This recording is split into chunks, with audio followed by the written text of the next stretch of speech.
I believe it's the last meeting of the year already, but we are here. All right, so roll call, Miss Eves. All right. Brian Goosh, Here. Adam Lynch, Here. Chris Clark, Jamie Jackson, Craig Pennington, Here. Jacob Pastwick, Here. Stephen Littlewood, Aaron Frank, Here. Kevin Brown, Linda Lissett, Chris Collins, Lee Anderson, Adam Lynch. Still here. Yep, still here. Are you sure? Oh, I've got you on there twice. Deborah Foltz, Deborah Lately, who's going to attend online. Is she there? Okay. Lynn Faust. And Rob Maple said he could not make it. And Jim. Joe Bonds. Yes. And John Summer is not here. And the roll is called. Okay, thank you.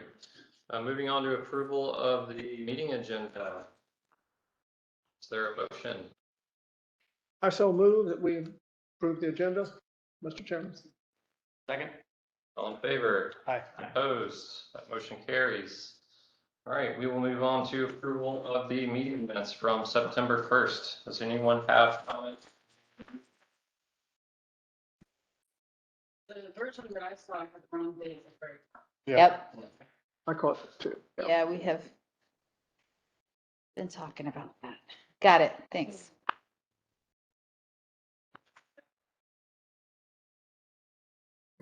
I had one other comment that I believe I had passed on to Miss Carey, I think. Adam Lynch, Jim Lynch. I have not seen any emails to you about the minutes last time. Okay. So, Here's my comment. okay. Obviously, we have a Mr. Lynch and a Mr. Lynch. Yes. Do you see a Mr. Lynch in there that isn't correctly attributed? I did. Where is it at? Well, I wasn't prepared to go over each one, but We can look, but on page 2 at the bottom, Mr. Lynch reported that DCR oh yeah, that's you. conducted a study. That is me. Yeah. I got pulled up on the. Yeah, I see a couple of those in there in that particular paragraph. So you know, it'd be Yeah. I'm not sure Adam shows up in this particular. What was the date of this? This was the last meeting, so September. Might not have even been there that okay, weekend. that will simplify things. I think I missed. Maybe it was the previous minutes of the previous meeting that I had written an email about. Maybe that's what it was, Karen. So anyway, thank you. I didn't have any other comments. All right. Mr. Chair, I have just a couple other things, minor, small little things. On the last pages of the minutes, it does appear it was an intended, maybe a paragraph break between positive and construction, and there's a little indent issue there. That's just minor. And then lastly, just a spelling issue on the paragraph under Mr. Pastwick reported. There's a AHS, it should be has. He has also, just a minor spelling thing. Oh, I see it. All right. Can you tell me the construction one again? Straight here. Just right here. Oh, got it. Thank you. All right, any other comments on the minutes? Oh, and one last, I'm sorry. Okay. There's a appears to be like a comment box symbol under others present on the first page. It's just like a Oh yeah. What? Okay. hanging out there. Got it. All right. All right.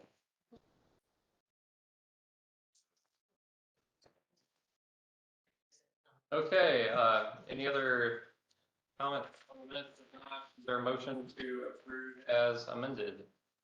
So move. Thank you. A second. All in favor? Aye. Opposed? That motion carries. All right, we will move on to.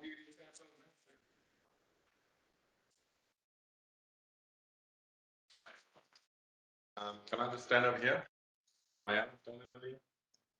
So, next slide, please. This is the last meeting of the year.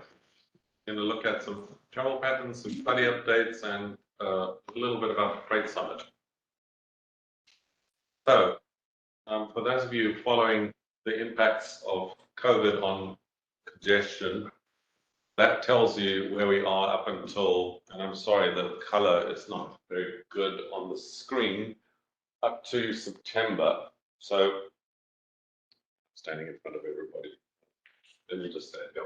So this starts pre-COVID. Hang on, can you just go back there? Yeah. I was trying to make it big, but messed up. There we go, just, yeah, that's fine. Let's leave it there. So, pre-COVID, COVID happened and the big drop that you all know about. And that's how the travel pattern this is the Fredericksburg region. So it's not just the city of Fredericksburg, it includes surrounding counties. This is done by some intermodal planning and investment for the Department of Transportation, I guess, for the state of Virginia. And they do it by region, and this is our region. So the red line, you've seen this, I think, before. The red line shows you the freight traffic. The orange line is automobile only. Then the blue line adds the freight traffic to the automobile traffic and gives you that combined blue line. But these are, remember, percentages. So that's why the cumulative looks so close to the car traffic. What is important is the dotted line is 0. That's where the traffic was pre-COVID. If you look at the end there, the gap between the red line and the dotted line is about 11%. And it's been like that since the early days of COVID. So that tells you that the freight traffic is 11% higher than it was before COVID, but the automobile traffic is still not exceeded the pre-COVID levels. Reason for that, I have been reading the media, the levels of remote work across the country, and the Washington, D.C. DMV area has got the highest rate of teleworking currently in the United States. So we are in a region where a lot of people are not going into the DC office anymore. Much more, a greater percentage than those that are not going into the office in Chicago or Los Angeles or whatever. And because of that, the automobile traffic, I believe, has not bounced back yet to the pre-COVID level. It's close, kind of bumbles along just below the pre-COVID level. I think you're going to see that, was it the federal government who this week announced that at least one day a week federal workers need to go back to the office? So as those sorts of things feed into the system, I think that number is going to go up and we'll soon cross that threshold of pre-COVID in automobiles. The big thing is that it's 36% of the workers that used to work in DC now telework full time. If their employers make them come back to DC, we're going to have a major traffic catastrophe because you've got to filter in the 11% extra freight traffic with the growth that will occur then in the automobile traffic, and we will then see gridlock. So that worries me because we've got to factor in this extra 11% of freight traffic. Anyway, that's where we are. Next slide. That shows VRE. Everybody's been worried that the VRE ridership is not bouncing back. And you'll remember in September, they went fare free for a month. There you can see they're above the trend line by quite a substantial amount. The trend line is going up anyway, and they blew the lights out in September. I don't have the October figures yet. It's too early to get those. But there you can see what the trend is. It's bouncing back. Not as quickly as, say, the Massachusetts Bay Transportation Authority. That's way exceeded the pre-COVID levels already on their commuter trains. We haven't got to that level yet. And I think it's for the same reason. 66% of the VRE ridership before COVID was federal government workers and the military. right? People commuting for those jobs. And in many cases, those workers have not been asked to come in full time to the office. So I think that's the reason why this is still below. This is about 1/3 of the pre-COVID level. So they're heading towards half of the pre-COVID ridership. Even though it's such a steep incline, it's still not just under half of the pre-COVID ridership. So that still needs to go up a lot more. Next one. This is Fred ridership. The orange, looking at the dates is confusing on this particular one. This is the way Fred illustrates it. The reason it's complicated is because this is not calendar years, it's financial years. They've decided to show their data in financial years, which makes it confusing if you don't get that. So just take my word for it. The orange is the pre-COVID 2019 numbers. And the blue is the current 22. It says FY23, but it's the calendar year 2022. So the blue is 2022, the orange is pre-COVID 2019. So you can see it now basically passed the pre-COVID ridership on Fred, because you would compare this blue with this orange. So there's the comparison. It's higher, and there it's higher. This one was a bit below in July. Their ridership generally in July is always low, but they have exceeded. Fred ridership is now higher than it was in 2019, even though we had COVID. That's interesting. So I'm looking at this in February, if I'm reading this correctly, 22, that kind of tan color, there's a pretty significant tick once it went fare free. Yes. Then it stabilized. Yes. Is that attributed to the fare free? Yes. I thought that when they started their hour early service to get people to work on time, that it would bump. It didn't. It flatlined. And the explanation that's been given to me is that's probably because people go to the work using a certain mode of transportation to quickly change. It takes time for that to feed into the market. I don't know whether that's true, but certainly straight after the fare free, it took a huge bump up. It was going up already, but massive bump after the fare free, and we're now at pre-COVID levels. Next one. Virginia Passenger Rail Authority.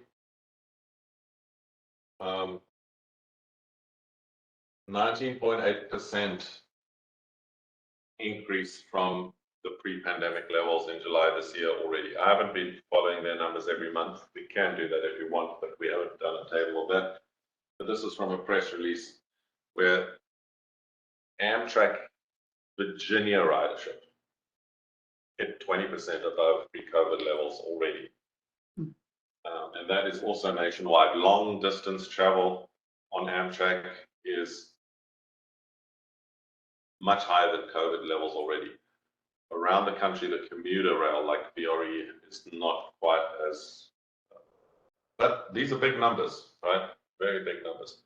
They have put on, it's either 1 or 2 more trains to Norfolk, Hampton Roads area, which has helped them, but it's really big numbers. Next one.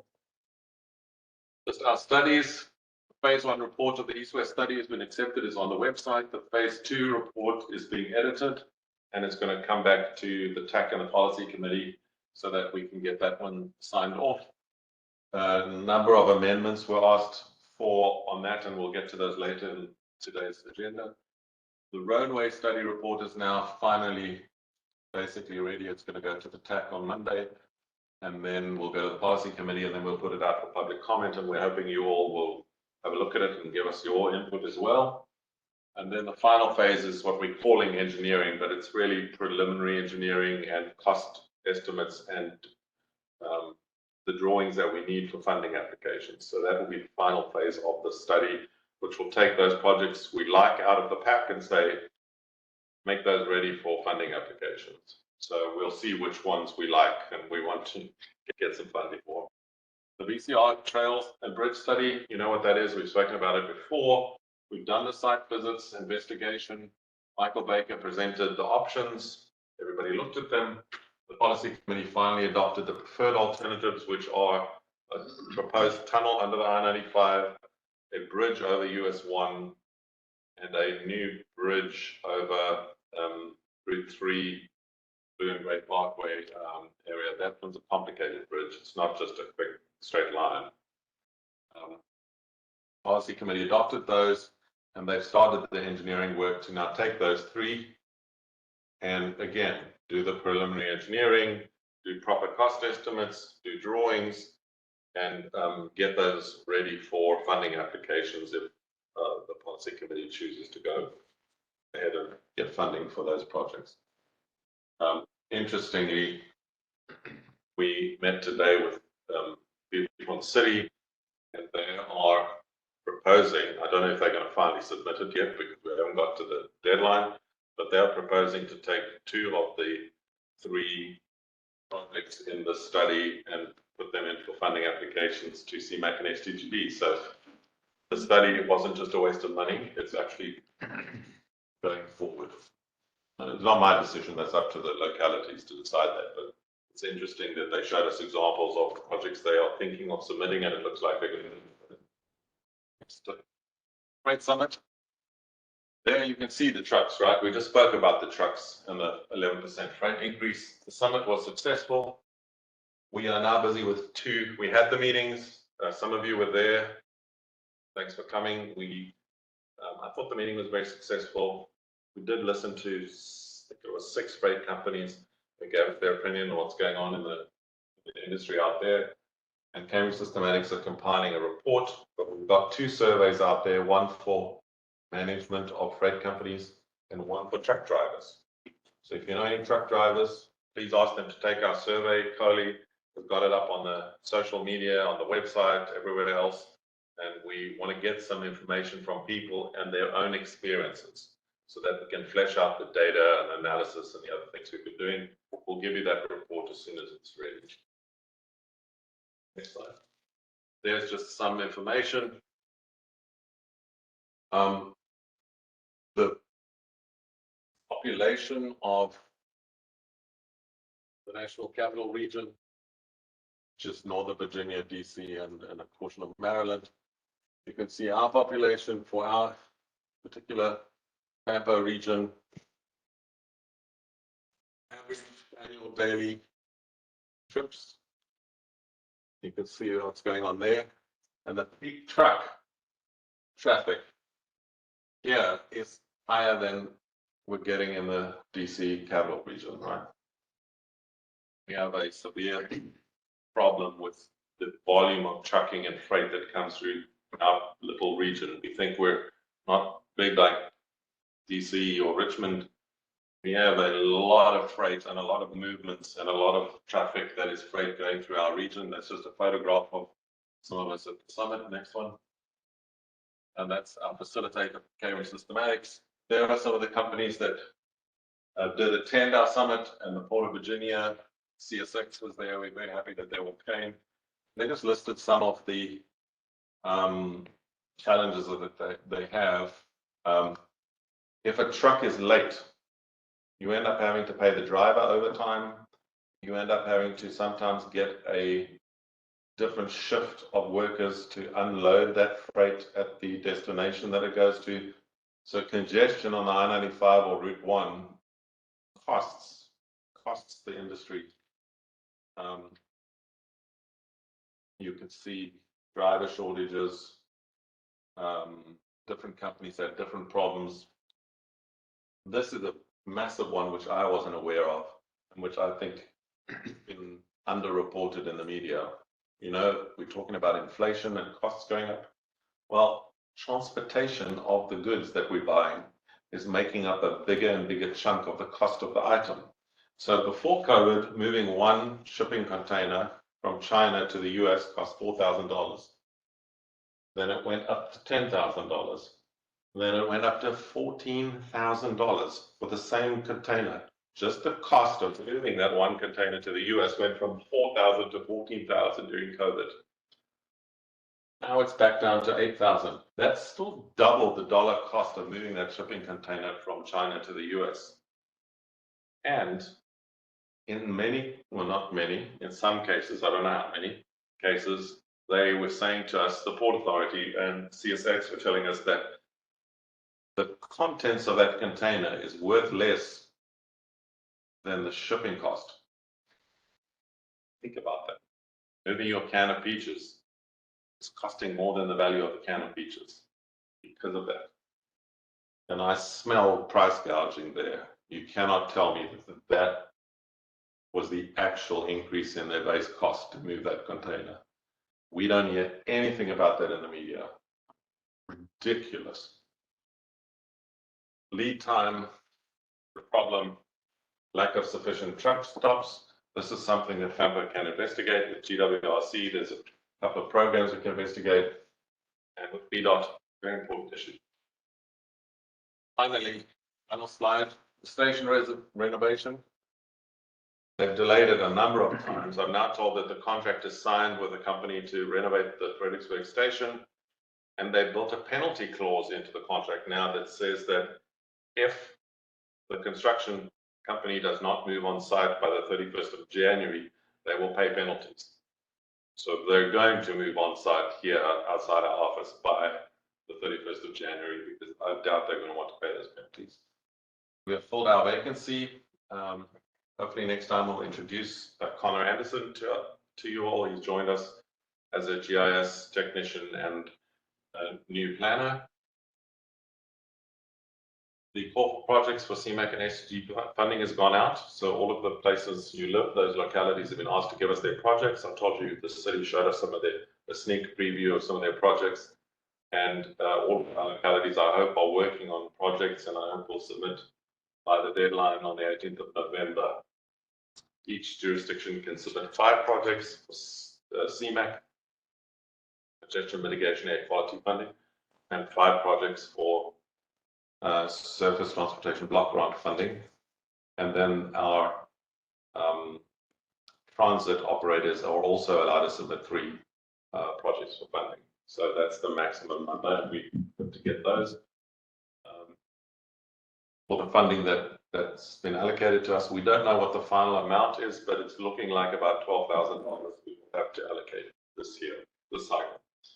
Governor's Transportation Conference I went, it's really great. The governor speaks really well. Million, you mean? Hmm? Million, right? Sorry, 12 million. What? You said 12,000. You meant million. 12 million, Yeah. yeah, sorry. Governor's Transportation Conference, the governor addressed us. Whatever you think of his politics, he speaks really well, right? Unfortunately, lots of the things he talks about were projects started by his predecessor or started by VDOT or started by other people. He's very good at presenting them. He's really a good speaker. We requested a meeting with VDOT to discuss adding a bike path to the Falmouth Bridge reconstruction or renovation when it happens. It's a difficult thing to do because of some technical reasons. We just want to start a discussion with VDOT to see what's possible, what's not possible, and all that kind of thing. And I've asked Becky to liaise with yourselves to just set up a meeting so we can talk about that. We'd really like to get a bike path on the bridge when they do the renovation, if it's possible. At the moment, we only really have one legal, properly designed crossing for bicycles to get across the river. Only one. And we think that this should be a second one if it can all be. Please let us know if the city's Pathways Committee can support you in those efforts. We'll let you know. Yeah. Thank you.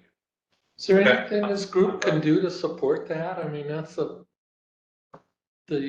Falmouth Bridge project.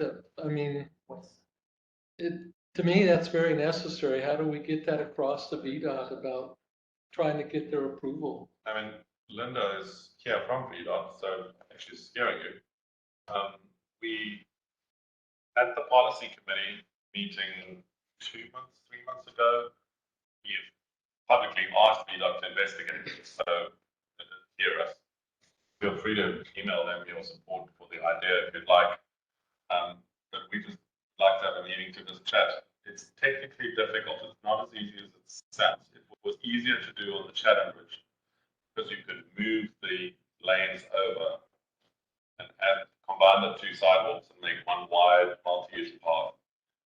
Not as easy to do that on this bridge because the sidewalks are not part of the main bridge structure. They're like steel cantilevered section on either side. So you can't just combine them because you can't put a truck on that little steel cantilevered section. It's not strong. So we've got to find a different way of doing it. So it's more technically challenging. But we're trying as FAMPO. We're lobbying VDOT and saying, please, can you do that? Feel free to add your voice. The chairman. Thank you for the summary, Ian. Back on the freight summit, I had a question. Did any of the companies provide any feedback on what they felt could help the situation or what the localities could do to improve movement of goods through the area? Yes and no. We wanted, we got some feedback in the room of concerns that they have, but not quite the concerns that I was hoping they would raise. They didn't point out a particular road that's a problem, for example, which I hope they would. What we did was we followed up with a survey of those who attended and those who we invited who didn't come. And about 6 or 7 of them filled in the survey. And that's going to be going to Cambridge Systematics. They're writing this report to include. And now we're currently pushing this driver survey to ask the drivers, where are the road problems? Like, what do you see out there on the road? And we've got a first few of those responses. It's not getting the numbers. We found getting people to come to the summit was a challenge. They did come eventually, but not in the numbers we'd hoped. Getting people to fill in the 2 surveys is taking a lot more work than we thought. Just the numbers game, we just think that because we have a low number of responses, it's not really representative of the whole industry. If you have too few data points, is that really what's going on? You know, it might just be the 5 guys who hit that bump in the road, but what about everywhere else? You know, so we're just concerned that the data is enough at this stage. So they filled in, some of them have filled in the surveys. We did get some comments in the meeting, maybe not about, yeah, Becky did a great job. She got in a car and drove to those companies with flyers about our surveys last week and said, fill in the damn survey. And then Take them to the truck stops. Didn't take them to the building, but I found like paper. I put them on something, hoping they'll still be there. And then yesterday we mailed 50 to the local hall. There's a lot of folks that work out of their home, and I started digging just Fredericksburg, you know, basically just a Google search. I found 50, and I think when somebody is a small business stand, it gets it in the mail, and that is more likely. And we also put on this, in addition to that QR code, we put the web address to the survey. Once we put on the truck stops,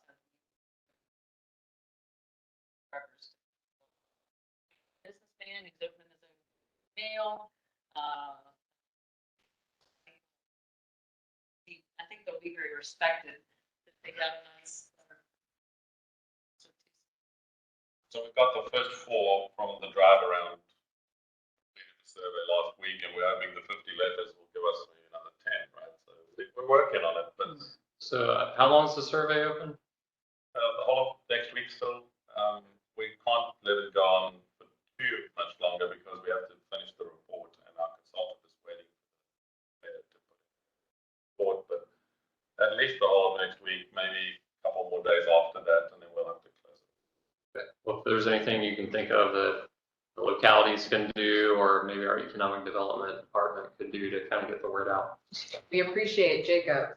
I was gonna say, so with Spotsylvania County, I really appreciated that summit. I thought it was fantastic. There were certain things I didn't even know. For instance, Benchmark Road, that showed up on that Virginia Access System map. I had no idea Benchmark, little old narrow Benchmark, would be part of the freight system, but it is. But what we did with Spotsylvania County is I reached out to our economic development staff, first of all, because they have a lot of connections in industry. And they sent out the invite through a listserv that they have, but I also coordinated with our public information officer to post the flyer through our cable access channel. And they did it's on our county news, like on the county main website, a direct link to provide to that. Just trying to get the word out, different advertising means through our public information officer. They have a county news kind of blast, and economic development does also kind of an economic briefing that they sent out, and hopefully just get some more feedback. Great. So. Great idea. Only if you could send to the chairman, maybe you can encourage somebody to, in his locality, and maybe Mr. Lynch over there might, or somebody else might want to ask the city to do something. Is this for, FAMPO only, or is it all of the region? Like, I'm from, We're not being geographically specific. We reached out to freight companies in King George County as well, which is not in FAMPO specifically. So we didn't get too picky, as long as they were operating somewhere in this general region. We're interested in what they have to say. Caroline County, we had Valley City, Milton, CD down there, and We were even interested in trucks that go through our region and don't necessarily end here. You know, what are the problems they have? Because we have through traffic which clogs up our roads, and if we can find out why it's causing delays, we'd like to fix it.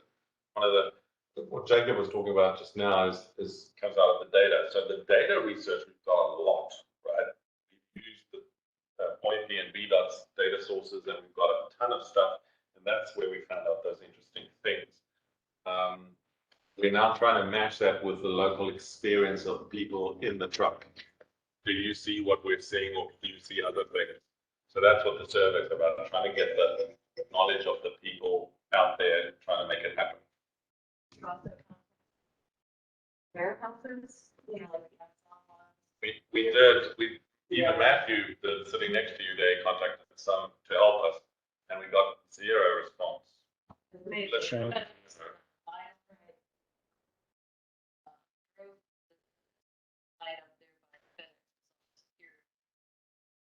We did email them, we phoned them, no response. Been tagging them on social media. Target, have you ever tried to get anybody from Target to give you an opinion about anything? Oh, dear God, the local managers of the local store said, we're not allowed to talk to you. Go to the head office. So I tried that head office call center, I can't tell you how many times. I spoke to a legal division, they've actually cut me off, and I'm like, I'm not doing this again. I gave up. It's too hard to get out of Target. That's why I thought getting in the car was a lot more satisfying than trying to do it from We tried everything. email. All right, thank you again. All right, move on to public comment. Is there any members of the public that would like to make a comment at this time? I see we have a written one. There's no members. Sorry. Yes, we have one from Chris Sowers. I'm writing this to point out a concern regarding Lafayette Boulevard and the intersection of Route 3. I am a new homeowner in the Fredericksburg Park subdivision. I love the area and my proximity to the many trails available. My concern is that there are 2 crosswalks that are very dangerous. The first is the crosswalk that is just south of the new traffic circle on Lafayette. The second is the other older crosswalk that crosses a lane for traffic to bear right onto Lafayette from Route 3. Both of these crosswalks are unprotected with limited visibility. I believe this can easily be solved in both spots with signage that actively strobes when a pedestrian pushes a button, something similar to the signal that protects the crosswalk on College Ave in front of the university. And then we have one more from your very own. Would you like me to read this, Adam? It's about the East-West mobility study. We received 2. You don't have to read. Yeah, so one from basically support East-West mobility transit report, one from Friends of the Rappahannock, and one from University of Mary Washington. Same old stuff I always talk about. Feels good. Feels good. Thank you. We appreciated it. And also, we appreciate anybody who got people to take the East-West transit report survey. It's greatly appreciated. We got 410 responses, so heck yeah, all of y'all who helped push that out. Pretty good. So that's a great responses, unlike the trade industry. Sure. I had a question for Linda, actually. So what's involved in getting one of those rapid beacons installed? Again, Peter Frederick. Okay. You can let me know what the standards are for whether or not that can be put in, but.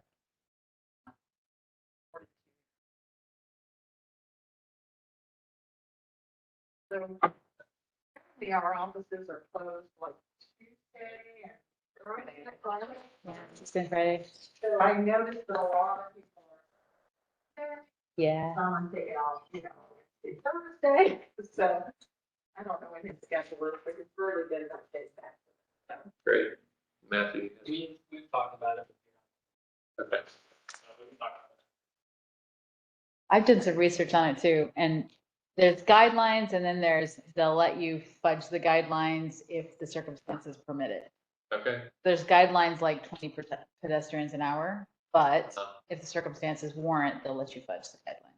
Okay, so there's some counts that need to happen. Yeah, they definitely need to do counts. But again, I'll say it anyway, we have one of those operating beacons outside of our offices. Our campus is split by Deacon Road. And we don't Right. have 20 people Right, there. if circumstances warrant, But they'll let you fudge. again, I just making a lot of and we're going much faster. Oh, yeah.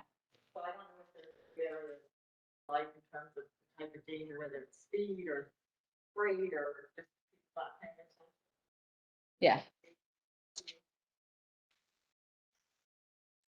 Okay, on to discussion, VCR crossing study update. So Ian, I mentioned this, but I'm just giving you an update. You guys have seen this study before.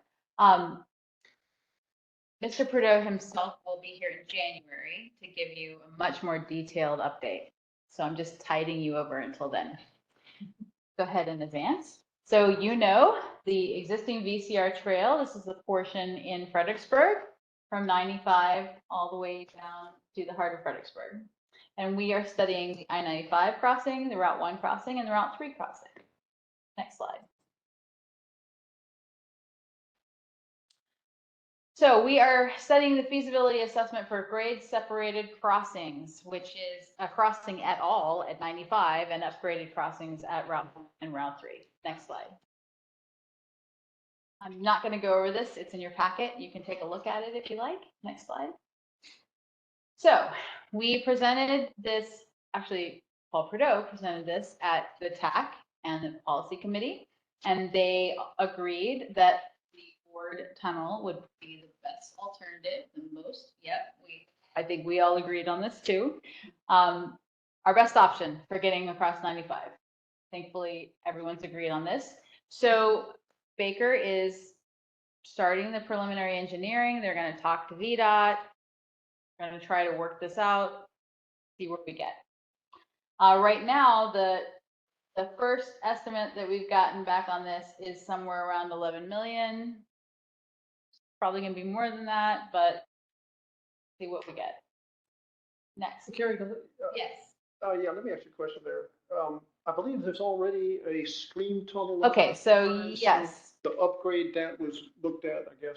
We did look at that and it just wasn't viable. It didn't have the clearance. That's why I say upgrade it to more clearance, more whatever was required. Yeah, but to do that, the drainage for Hazel Run itself would impact that too severely. The runoff from the highway, all of this kind of impacted too much, and it just turned out to be not a good option. Okay. Unsafe, yes, unsafe and right. Right. That's one of the problems, but also environmentally. Okay, good. I appreciate that. Yeah, I've actually walked under that. Yeah, I thought it was fine. But yeah, it's just me. yeah, no, we all walked through it too. But yeah, we had a big party. In the rain, I'm like. Okay. But think about You guys are think champs. about a flood situation, one, like getting caught under there in a flood situation. And two, if you are building a whole trail under there, that's going to impact the drainage for the river, for 95. I realize that you almost have to reroute the stream. I would Yeah, suppose. yeah, and so And then then you all wanna- that just wound up to be way too Impact. Yeah, difficult. right. So they decided instead a tunnel adjacent to that. Carrie, where does that go? I mean, we'll go into Spotsylvania County and there's a nice red line there. Does it hook up to a trail Would system? you like to talk about that? Yeah, sure. So that's one of the challenges right now. So, we have a gap between the west side of I-95 and Harrison Road. Because right now, we have a TAP project extending the VCR. If you're familiar with where the paved VCR currently ends at Salem Church Road, it's like mid-block Salem Church Road, it just dead ends. We didn't have a crossing there. It's 45 miles an hour. There's a curve. The land drops off steeply to the old rail bed. And the feedback that we received over the years through VDOT is the safest crossing, most advantageous is the existing signalized intersection at Harrison and Salem Church Road. So we have a TAP project that is going forward to extend the VCR trail up to Harrison Road Park, along Salem Church Road to the intersection, and then crossing at the lit intersection. We have a proffered at the corner, at the northeast corner of Salem Church and Harrison for a Wawa gas station, and they've proffered construction of the shared use path then running east towards the city as far as basically where Salem Station Boulevard comes in.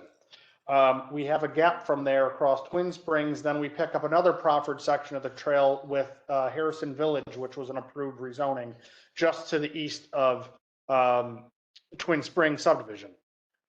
From that point, we have to basically go back inland with land part of Hazelwild campus, go back inland and hit the rail corridor and go back up through Avalon Woods, basically open space area. So there's right-of-way necessary there.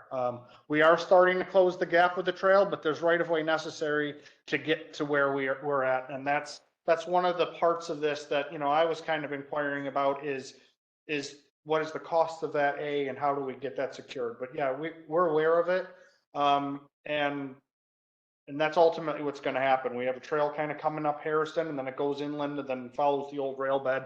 And I don't know if you can kind of show that. Yeah, that's what we're doing. Okay. And, So will your work basically be done? So if there's a 10 or $11 million tunnel built, there'll be a use for it on the other side of Fredericksburg? That's what we're trying to get at. Yes. Yeah. Jacob, that subdivision, is that a proper construction, proper money, or proper? The Harrison Village project, it's proffered construction along the Harrison Road frontage. They also, through transportation at site plan, transportation staff were able to actually secure a recreational trail easement from the back of their project going up to the rail bed. So you kind of have a north-south. There's a small gap though, that's north-south gap, and then there's the old rail bed gap. Yeah, so we have some gap issues, and frankly, there needs to be right-of-way acquisition. That's really what's necessary. So the Wawa's extending it that whole length. It was part of a multi-parcel rezoning, Okay. and that Wawa was part of it. I would also say, yeah, come on up. Go ahead. I would say this, I have a decent level of confidence that through private development, we'll likely shared use path all the way out to roughly the start of the Twin Springs subdivision. So right now, this is all proffered shared use path. See this little access road here? This is actually an asphalt trail that Parks and Recreation is going to be, they're actually resurfacing the entire VCR trail. I think that may be starting this year or next. But the plan is to basically bring this asphalt trail up and then hug Salem Church Road, bring it up to the intersection. I would also say we have another project that's looking at a shared use path now going out to Old Levels. And I don't know if we should preview it. One of those CMAC candidates is a shared use path across Old Levels going down to Piedmont. So Nice. we're trying to start connecting this all in. But once we get to the intersection again, I'm fairly confident this will be all privately done. to Twin Springs. We have a gap at Twin Springs. That's an existing developed subdivision. Twin Springs was not thrilled with the idea historically of running it through the subdivision back when that was presented. So along the frontage with planned road widening of Harrison Road. And then once we get beyond that, Twin Springs, we have the Harrison Village project, which is, well, actually, there it is. Yeah. That the shared use path is gonna come across that, and then we just need to go inland and back up here. Like I said, there's a dedicated recreational trail easement off the back of this project, but we have a gap here, and then we have that. So there's some right of way that's gonna be needed. Great. But yes, right now, our goal is to close the gap between the Spotsylvania County and City of Fredericksburg, before we start going west. Does that help? Yeah. Yeah. So my other question on the tunnel was Parks and Rec involved at all with the decision on the tunnel and I only say that, let me explain where I'm coming from. I served on a technical review committee, on a greenway committee in my hometown for 20 years, and there were tunnels there. And the tunnels were a maintenance nightmare for Parks and Recreation. Between vandalism, graffiti, drainage issues, manpower issues, they were a nightmare. And my question is, has anybody talked with Parks and Rec to discuss this with them and get their input on it? What would it be, Spotsylvania or Fredericksburg? Pardon me? Would it be Spotsylvania or Fredericksburg? In this case, Spotsylvania. For the tunnel. To my knowledge, Parks and Recreation only deals with things within the parks. Now, so I talked about the TAP project with the Harrison Road Park. I mean, they were literally on the site visit with VDOT engineers at the time, and we have involved with them with that. As it relates to this crossing, I don't think we have clear direction other than the board supported us moving forward with pursuing the historic right of way. So at this point, I guess once we have more details on this and try to get cost buy-ins, then if Parks and Recreations ultimately, I guess I don't have clear direction on exactly who's going to be maintaining this at this point. I'm not clear on that. Well, anyway, on your cons with that, you're presenting this, but you're not presenting the entire picture because of the maintenance issues that a tunnel will bring up and the future O&M costs for the maintenance of that. I mean, it's totally overlooked and it is a maintenance nightmare. Okay.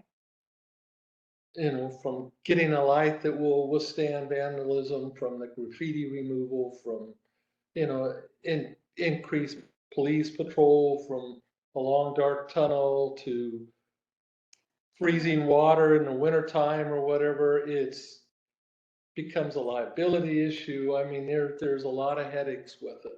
And I don't know if anybody's ever really thought of that. You're just, here's a way to get the tunnel under I-95, but haven't looked at the other side of the story. Okay.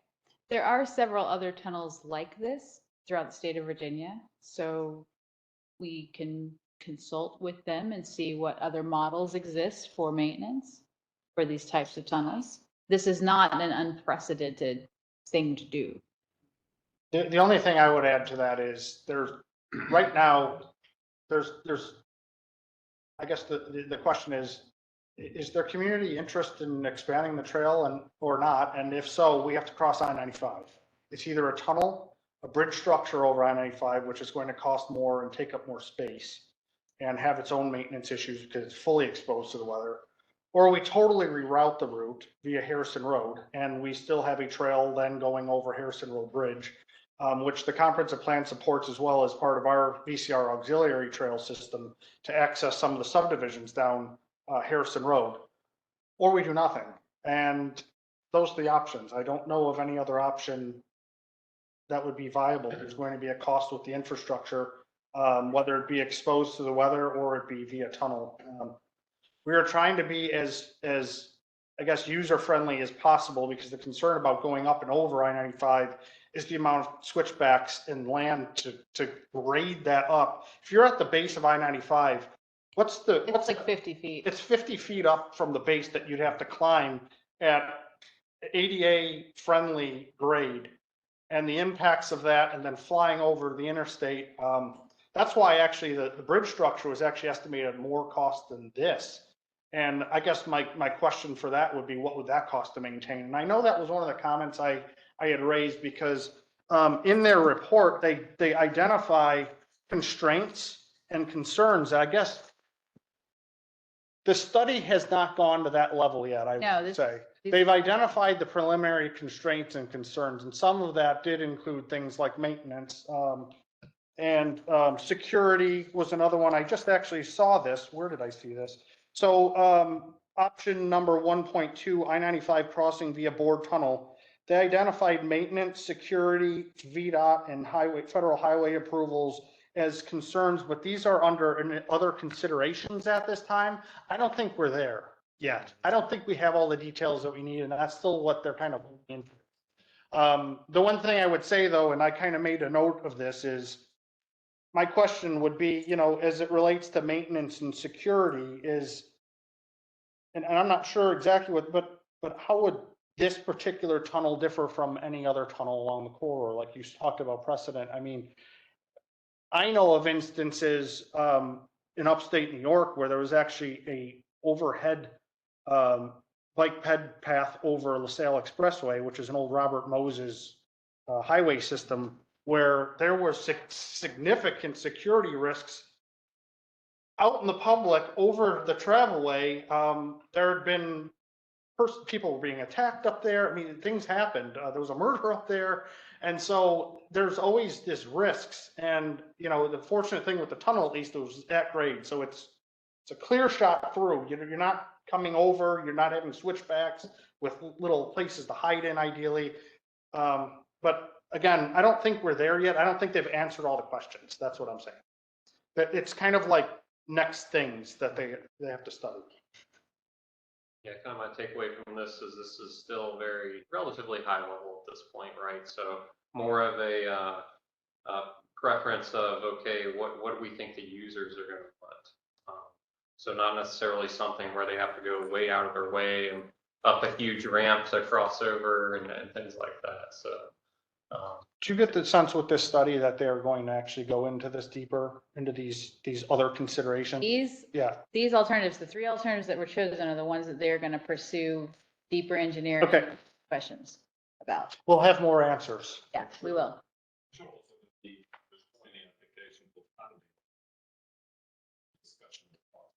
Oh, absolutely. Yes. That'll be a perfect time to say, well, what other costs are they going to do? Correct. Yeah. Give us a list.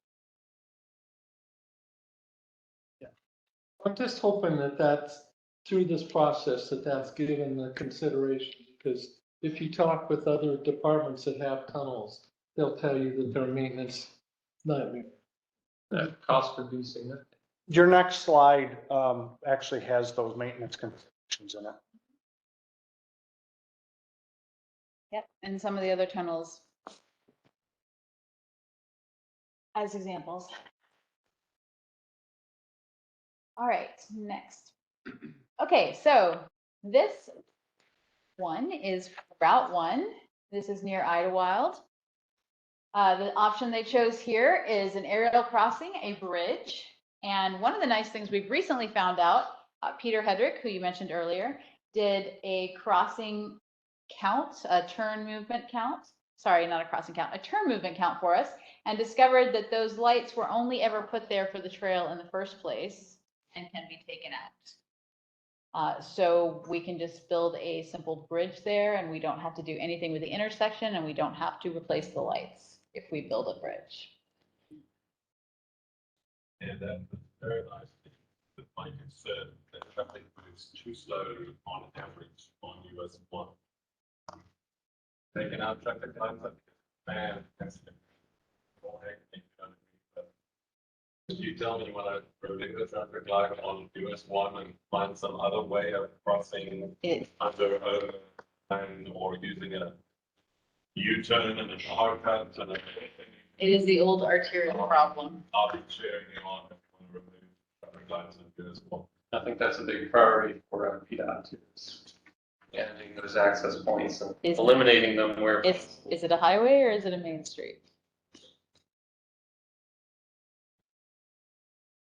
Yeah, anyway, so yeah, that's what we're gonna be looking into. A grade separated crossing right there. Next slide. Okay, our last one, they did vote for route 3 crossing either, so it's gonna be a mix. It's gonna be somewhere between here, slide, and there. And so they're gonna have to do some further engineering to find out the best spot between those two. Depending on the grade, depending on the negotiations with the property owners, the right of way and all of that, because a ramp is gonna be involved. They're not sure yet, so they're gonna be doing more. But either way, as we all know, we've received a lot of letters about how dangerous it can be with that slip lane, with that extended double crossing. We've gotten a lot of complaints. I've noticed people almost getting hit there too. So it should be a grade separated crossing. We can get one there. The city planning commission right now is doing our area 10 small area plan, which considers this exact area. So it goes to blue and gray. We actually changed the boundaries of the small area plan map to consider the commercial strip and the bridge here. So the city will make some recommendations in that study. Okay, great. Great. Any questions about this one? Great. So, yeah, there we go. Different questions with each spot. So next steps, as I said, Baker will consult with BDOT on design challenges with each of these preferred alternatives. And they're going to be working further on the engineering designs and answering some of these questions. And then they will present to all of you in January. So as to get your comments on the project design. So at that point, they'll have worked out, the grades and how things are going to transition. There'll be a lot more information, some engineering drawings. Awesome. So that's it. Any further questions? Thank you. Thank you. All right, East-West Mobility Study, Phase 1 and 2. Yeah. So, we can go straight into the first slide. The transit report is completed. That report includes 4 projects in particular. We got some public feedback, great number of survey responses from the public, some letters, some emails. We have worked on revised alternatives. Is there a slide about that after this one? No? About what? I'm sorry. Yes. Okay, Yeah. We'll show you those in a second. And this is the alignment for the high capacity transit route. The idea is to have a pilot project, goes all in and says, we need a modern, fast, reliable transit service. Let's put one route in that is fast, frequent, reliable, and use that as a pilot project to show how we can provide modern 2022 style transit for the local area. And it provides a spine through the core activity centers of the region. So next slide. The recommended route is there. We initially had the route carry on down Plank Road, Route 3. It has significant technical difficulties. Findings, we considered putting a center running lane. We considered putting lanes on either side of the regular car lanes. It's just practically really difficult. And there isn't political support at the moment to put it further down Plank Road. Maybe something we can do in the future, but we've removed that section from the study. And the bus route will terminate in the Spotsylvania town center. The exact spot is going to be dealt with in the engineering phase, but You know, those new apartments that are being built here, want to be able to connect those folks to the bus system, plus all the shopping, cinemas, and other restaurants in this area will be where the end point of this route is. It then goes across Route 3 into Central Park and goes through the whole shopping district, comes nearer to where the Walmart is. Walmart stores tend to be the venue that generates the highest number of transit trips in a region, basically across the United States. If you've got a Walmart and you put a bus there, people will ride the bus. It's just one of those things. It then goes down Cowan Boulevard, connects to the hospital. We've considered bypassing the hospital, but you know, if people want to go to the hospital, we need to bring them as close as possible to the front of the hospital. So we're doing this detour down to US 1. It then goes past the residences of the university, so students can board or ride the bus down to the Fred Central Transit Center. And at that Davies Transit Center, you can then switch buses to any one of the other bus routes in the Fred network so that you can get to the rest of the region. Then goes past the University of Mary Washington again to the main campus, down William Street, up through to the VRE train station, so you can connect to the train station, turn around, and does exactly the same route back. There's a lot of high-density residential over here, townhomes, apartments, condos, whatever they are, where the model shows that a lot of people would use such a bus service, and capturing the shopping districts, the hospital, train station, and downtown Fredericksburg. You know, there's on William Street, those new condos, I think there are, and stores that are being built there as well. So it captures all of that. And that is the proposed route now that we're putting before the committees as the route that we want to proceed with. This is a planning level study. So of course, but if you want transit, you have to get federal funding, which means the feds want to, they ask you to jump through a bunch of hoops. So this has to then get reviewed. The route alignment has to get reviewed by federal authorities. So it's likely to have changes again, right? But that's what we're proposing at this stage. Next slide. That's just where we're going to have signal priority, which means that if there's a bus coming, there's an onboard microchip on the bus, which will tell the traffic signal that I'm only 4 cars back. And then the traffic signal won't change red until the bus is passed. So it gives just an extra few seconds at the traffic signal. If a bus is almost there, it will allow the bus to go through before it changes to red.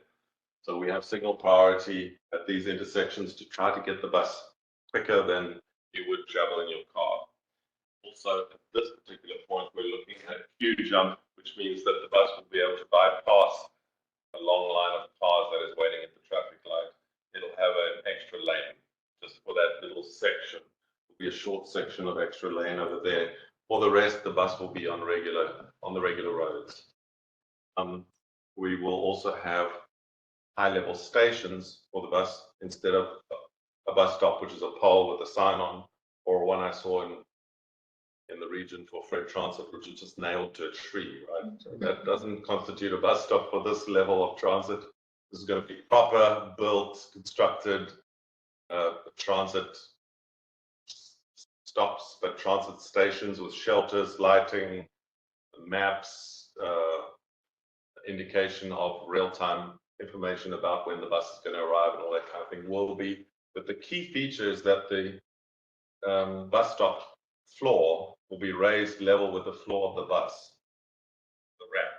So if you're in a wheelchair, if you have a stroller with children, you have shopping, you can level board into the bus. There's a system like this operating in Richmond called the Pulse. And we took a team, FAMPO staff down to have a look at it and ride on the Pulse bus. And it's great because somebody with their shopping can push it right into the bus. Somebody with a stroller with children can push it straight into the bus.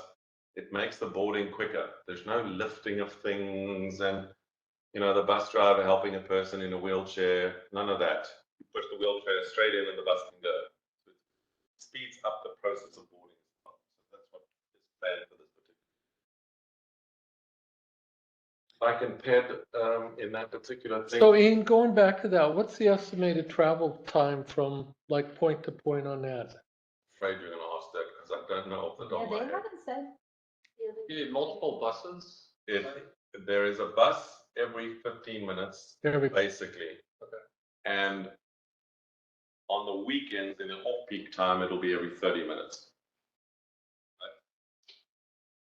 In your peak times, you'll definitely have 15-minute buses. Every 15 minutes, there'll be another bus. So you have about 6 buses constantly circulating in order to give you a bus every 15 minutes. And you have to have that in order to get the federal funding to be able to run a high-capacity transit system like this. So you've got to agree that you will run a bus at those time intervals, and it's got to be a span of service that runs throughout the day. So starting time, I think, is about 6 in the morning or 5 in the morning, and it runs right through to like 9 p.m. It's an all-day bus service, evenings as well, weekends, full day of bus service. The same bus on the same route, running faster than the normal buses, running very frequently. And the whole point about all of that is it makes the bus reliable. It's not like, oh, when's the next bus going to come? Standing at this pole in the rain.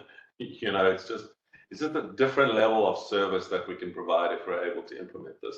Because you're going to stand in a shelter, there'll be a light at night, so it's not dark.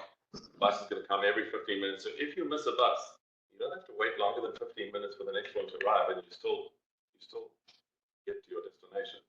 Today, most of the Fred routes, there's a bus once an hour.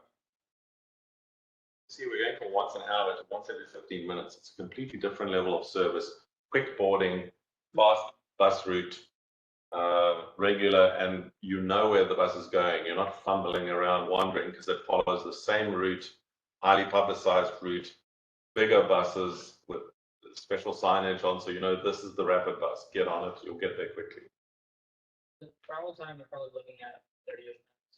Takes about 15 minutes to get from here to do the full route, about 30 minutes. But it's all in the report, which is also on the website. You can download it and read every detail. I'm just trying to do it from memory quickly so that you get a rough feel for what's going on.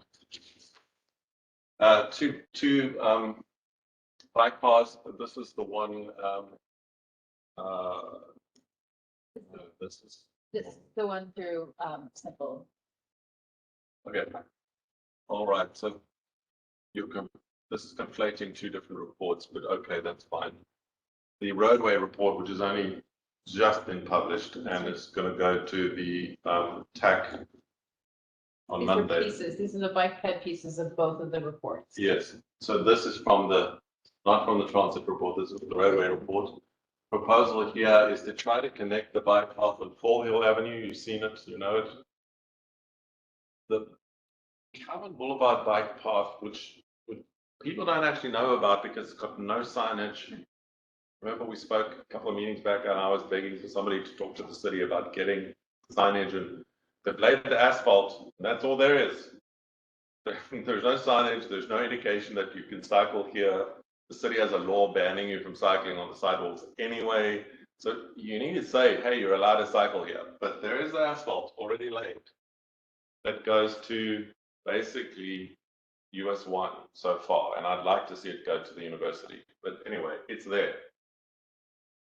So the idea here is to try to connect the top of the bike path and Fall Hill Avenue through the shopping district, connect to the top of the Town Boulevard bike path, connect through the shopping district, cross Route 3, and get same place the bus is going into Spotsylvania Town Center, and then you can go back again. The people who use bikes for regular transportation need a proper network. for those of us like me who cycle on the weekend and like to see trees and flowers, it's great to go out on the VCR trail, which we're trying to build. What about if you need to get to a store, or you need to get to university, or you need to get to, some place as a mode of transportation? You work at a coffee shop as a waiter, and you want to bike home, right? You need to have safe ways to do that. So this path tries to connect those. There is a possibility of using an alignment along what is currently greenfields, but there's a development going on there. This is the proposed alignment, and it will be on one side of the road as a multi-use path instead of a sidewalk on its own, to try to connect those bike paths through the whole shopping district. The university have appealed to us to make more modes of transportation available to students and staff and faculty who want to get from the university somewhere. And the two key places they want to get to is the shopping district and the cinemas, and downtown Fredericksburg. So this is one of those ways we can help to realize that particular vision. Next one. Yes. Ian, let me ask you a question there. That asphalt path that's along Cowan, I've looked at that. That looks like sort of a narrow, more of a walking path. Is it very wide? So, I mean, I study people here, so I shouldn't speak on their behalf, but the southern side of Cowan Boulevard is meant to be a multi-use path. And it was originally intended to be a multi-use path. That requires about 12 feet wide. I'll have to go look at it. BDOT doesn't have we will gun you down if you don't make it exactly this number of feet. But there is a guideline that you should follow, which has a specific limit. If it's 1 foot short, they're not going to stop you doing it, right? So there's a generally you would like that, but the city made this wider than a sidewalk, and they intended for it to be a multi-use path. It just never put any signage on it. So it's there, it exists. If you look at their comprehensive plan, I think it is Matthew. I think it's the comprehensive plan which says this is a multi-use path. But unless you go read the comprehensive It's in the plan, Fredericksburg Pathways Plan. it's in the Fredericksburg Pathways plan. It's a fine path. It's just Yeah. no one knows it's there. Just no one knows. A double yellow line down the center would probably help draw attention. Yes, it would. I wish they'd do something. Anything between 8 feet and 10 feet wide is a shared use path. Also, that, there are like head counts for that path. There are, yes, there are. So they're even counting the cyclists on there, but there's no, signage, just you don't know that it's there. So we like to fix that and build this extension so that it all connects and you can actually use your bike to get somewhere, and not the old joke that I keep hearing in the region, which is this is a sidewalk to nowhere, right? Everybody says, well, we're trying to make it a sidewalk to somewhere, and that hopefully will do that. So this just gives you some more details about, where the north terminus would be, where the path would line up, and the other kind of strike through on, I believe, also the parkway as to how that's going to happen with the traffic lanes. One side will be just a regular sidewalk, the other side will be a wider bike and pedestrian path for people to use. So that's the kind of cut through the path over here to show you kind of what's intended.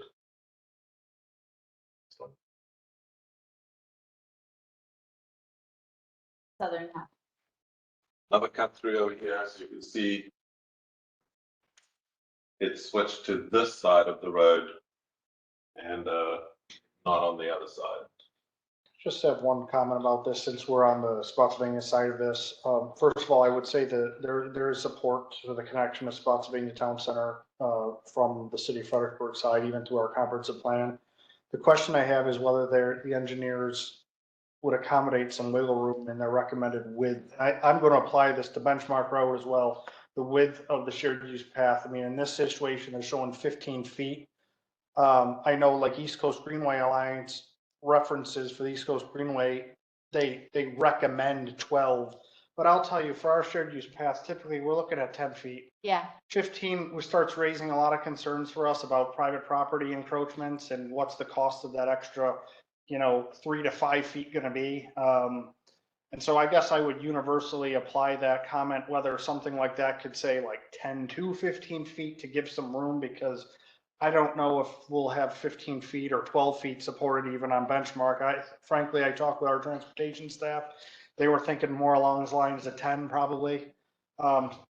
Just a comment, there's cost considerations. Very good point. Remember, this particular project has only just been published for comment. yeah, you should make that. So our committee, It's my comment. yeah, our committees, the TAC, everybody else, this is not going for a decision, this is going for public comment. Yep. Including yourselves. Yep. Give us those comments and we'll send it back to the consultant to amend before we finish this project. Next one. So this is an interesting project. One of the criticisms I got for the roadway study is that we're just building all this asphalt, right? Everywhere, we're just adding lanes, we're widening roads, whatever. You can't keep doing that forever. So this is a project which actually takes a lane of traffic away, believe it or not. But I'll show you how. We built this great, wonderful new Chatham Bridge. We put a great multi-use path on it. You use it, you cycle to the other side, and there's only one thing you can do when you get to the other side of that. Well, you can do two things. First thing you can do is go around and go under this and go on the side trail. No, The Belmont Ferry Farm Belmont Trail Ferry Farm Trail. doesn't go to Ferry Farm yet. People dispute the name of the darn thing because of that. But anyway, you can do that, right? Legally, that's what you can do. Mhm. If you're not too worried about the laws and your own safety, you can get onto King's Highway and cycle up there, but you're mixed in with the cars and the traffic. Over here, there is a pedestrian crossing built already by VDOT. And then some sidewalk going up the hill. So the proposal here is that we said to the consultant, can you find us some useful connection from this bridge into Stafford that will give you some options of actually using a bike as transportation rather than, one thing you can do, which is ride along a nice river. Because people, believe it or not, right now cycle to work in Fredericksburg from Stafford. I've seen them on the US 1 bridge. You've got to be careful you don't hit them because they're in the traffic. They're doing it now. So they've designed this path to go along here, right on the edge of the road, the new path, use probably the crossing that exists there already that VDOT has built, and then to continue up Chatham Heights Road, and we'll see that. I think there's another slide here that shows you. So there's a cross section of this portion of the path. You can see there is quite a lot of space available now in the right of way to use for that portion on one side, right? On the side where the shared use path exits the bridge, on that side of Kings Highway, the asphalt doesn't end suddenly, although there is a drop off. It's quite a wide paved existing shoulder, and they believe this can be used if we put a barrier of some kind between the motor vehicles and pedestrians over there on the one side.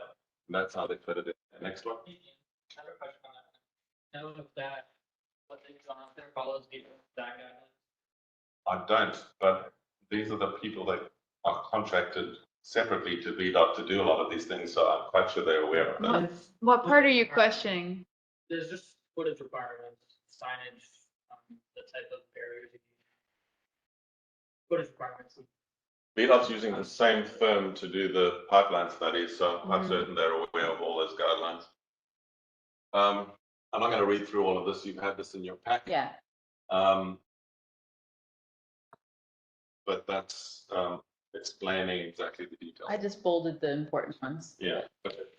So getting up the hill then, so here you come across the bridge, nice new bridge. First section of the path we can easily build. Now we want to get to somewhere useful.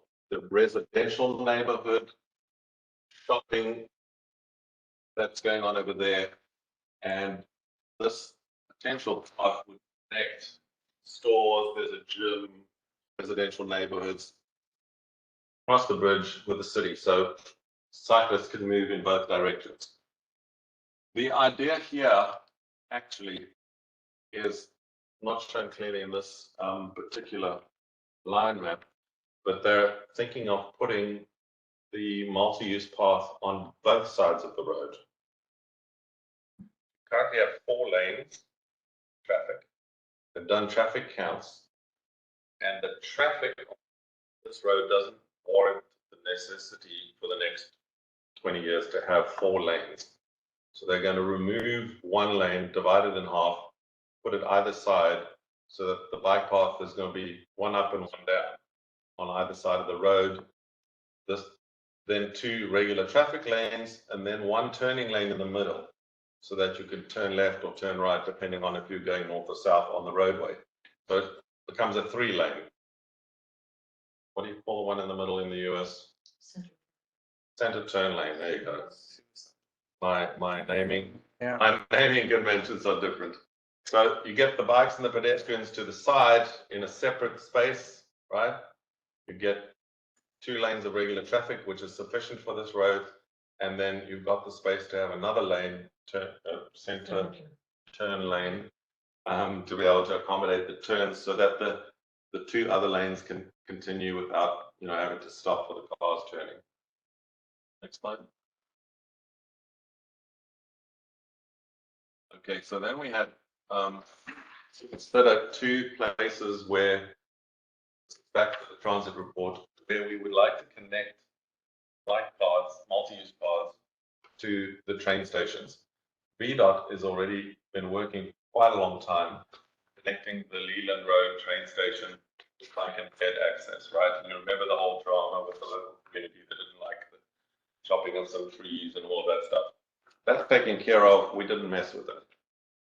The current smart scale application list for our region includes connecting the VCR trail all the way through to the train station on both sides of the train station, and then eventually to the Riverside Park, right? So that's already in a smart scale application. It's already designed. We didn't mess with that. That leaves us with 2 train stations in the region that don't have bike access. The Brook Road station in Stafford, and the Spotsylvania train station. So we spent some time, talked to the counties, we looked at options, and really these are 2 different ways of getting to the Brook Road train station down over here. So we looked in the vicinity of routes that would work. Next slide. This is very hard to read now. Is this the? This is what you gave me that was sent to you. Was this the one Matthew drew? No. Anyway, we presented the proposed route, which went through the Civil War Park to get, and not Courthouse Road, get to the Brook Road train station. The policy committee did not like that option initially at all. We've discussed it with them, staff, the county have discussed it with each other, and they've come back to us with a proposal to essentially use the same alignment we had initially, but to change a section of it where they were concerned it was too close to the garbage dump. They were concerned about another local issue, and Matthew and Alex and the county supervisors have agreed a routing, and we put that in the final plan. We have it in the draft, which is in the TAC agenda that went out this week. So if you go onto the website, we have got the full roadway report with these projects in. It's got the new alignment in there. It's difficult to see on that map. Right, but yeah, you could sort of see it here going into the train station. There's a cut through over there which shows you separating the traffic, some green and then a multi-use part up here. But it's going from around the hospital, Stafford downtown, through an easement here. Not see exactly where this little wall park is, but anyway, the alignment continues down and across there. Real quick on that, so for Mount Hope Church Road, the intent there is sort of just a shared road situation.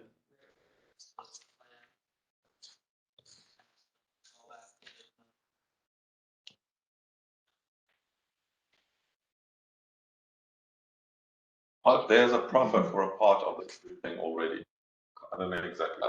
There are easements that a couple developers have committed to through Potomac Church Farms. It's a single family development, and there's also apartments down on Old Potomac Church Road. And they basically committed to dedicate a trail easement that generally follows a force main. So it's pretty level ground for the most part. So that's a positive. And I think this new alignment tries to join those dots to make the most sensible approach. Going down Courthouse Road and then trying to get through Andrew Chapel, I think it is. It's impossible to get under that bridge. Yeah, it is. To get a bike path through there is officially impossible. So this is the slide I showed you is the alternative. Yeah, we still have to work out how to connect between where we have easements and Hospital Center Boulevard. Potentially use vetted utility line. We'll have to come up with something there. Please do have a look at the draft roadway report that was released this week, last week. And if you see a problem with it, please let us know, because it's going to go out now for public comment. So this is the time to say, hey, it looks great, but there's this little thing, you need to do something. Okay. Consultant is still on the clock, so we can still say to them we want another change. The VRE one, Jacob could tell you way more detail about this than I could. The idea is to get from the Germana Community College down to US 17 and go across to the train station, so as to connect back up to the East Coast Greenway, right? So that it's all one connected whole as a bike and pedestrian facility.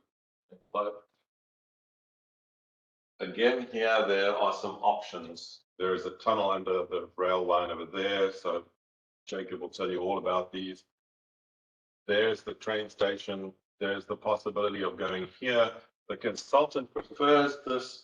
I'm a little concerned about getting under the bridge here alongside the train line, because the long-term plan is to put 4 tracks. Yeah, that's the long-term vision, is to put 4 tracks from DC to Richmond. The idea is that you can then have high-speed trains one day. We'll see. But anyway, initially it's going to be 3, because they're going to add a piece of the 3rd track, and then eventually the full 3rd track, and then one day CSX we think is going to put in a 4th track. But we'll see how that develops. The point is, if you've got that plan for the future, you've got to make an allowance for the width now, and it might just squeak through, or it might not. I don't know, but we'll see how that goes. They're in the last phase of the project. They have to do some engineering drawings, so we'll see. And I think we need to make sure that they've spoken to DRPT and BPRA and got a good understanding of what's the limits are in terms of that, if they're going to go with that alignment. But yeah, I'm not going to tread on your toes. I was just going to say, I mean, if there's significant confidence issues, I don't want to lose maybe the more favorable option then, which would be just follow Benchmark Road down the Crossroads Parkway, where we have a planned shared use path to kind of loop around to VRE Drive that way. I noticed they do have cross sections for Benchmark, and they have, you know, cross sections, but I didn't notice anything showing cross section under that bridge. So that is a big question mark for us, is that bridge crossing and whether that's feasible or not. I've also tried to tell them that when they finish this in March, we're going to want one option to be the final thing, because you can't do a funding application with 5 options. You've got to say, we want to build this, we want to build it here, please fund it. So we do need, between the county and the consultant, to to reconcile the options into a preferred option, and the preferred option we can then apply for funding for. My other concern I will still stress is I'd like the wiggle room on the width, because the benchmark road is narrow as it is, and there's topography and development encroachment. I would say as a freight road, we do have identified, and I talked with transportation, we'd rather see 2 12-foot lanes. So what, that's essentially a little bit, they show 11. We'd like to actually pick up the extra 2 feet on each side and shrink that 12-foot down to 10-foot on the shared use path. That's what we're thinking there, just to accommodate improvements to the road corridor. And the only other thing is, I guess we're just looking for the level of confidence in the crossing. I like the crossing idea across from Merrily Crier Park. I've heard talk of a roundabout at that Haslip Pond Road, but I don't know that that's ever been really formalized, that that's going to happen for sure. So I'd like to be able to plan around it, but have confidence that the powers that be have bought into an idea of a roundabout there. It sounded like it was just kind of an idea that's been batted around. VDOT's been involved, but I don't think anything's been really confidently nailed down. The only other question I have has to do with the Route 17 corridor.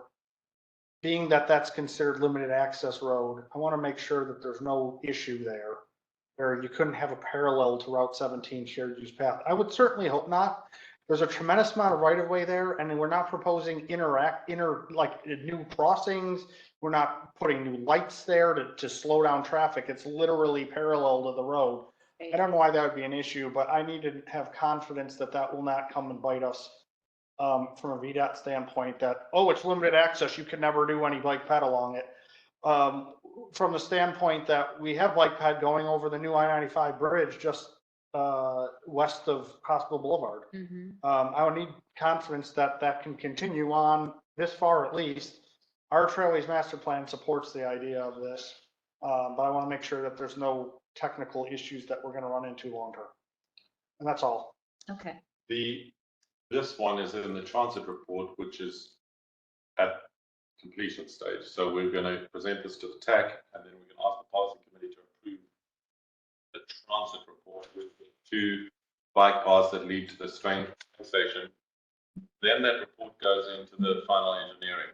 So Jacob, I would recommend that you send an email saying, for the final engineering drawings, we would recommend this kind of width here, this kind of width there, this kind, so that when they do the actual drawings, which we're going to submit hopefully for a funding application at some point, they've got those details in that you're talking. Who would you like me to send it to? Send it to me. Yeah. Send it to, CC me. Send it to Carrie and I, and we'll make sure the consultant. All right, thank you.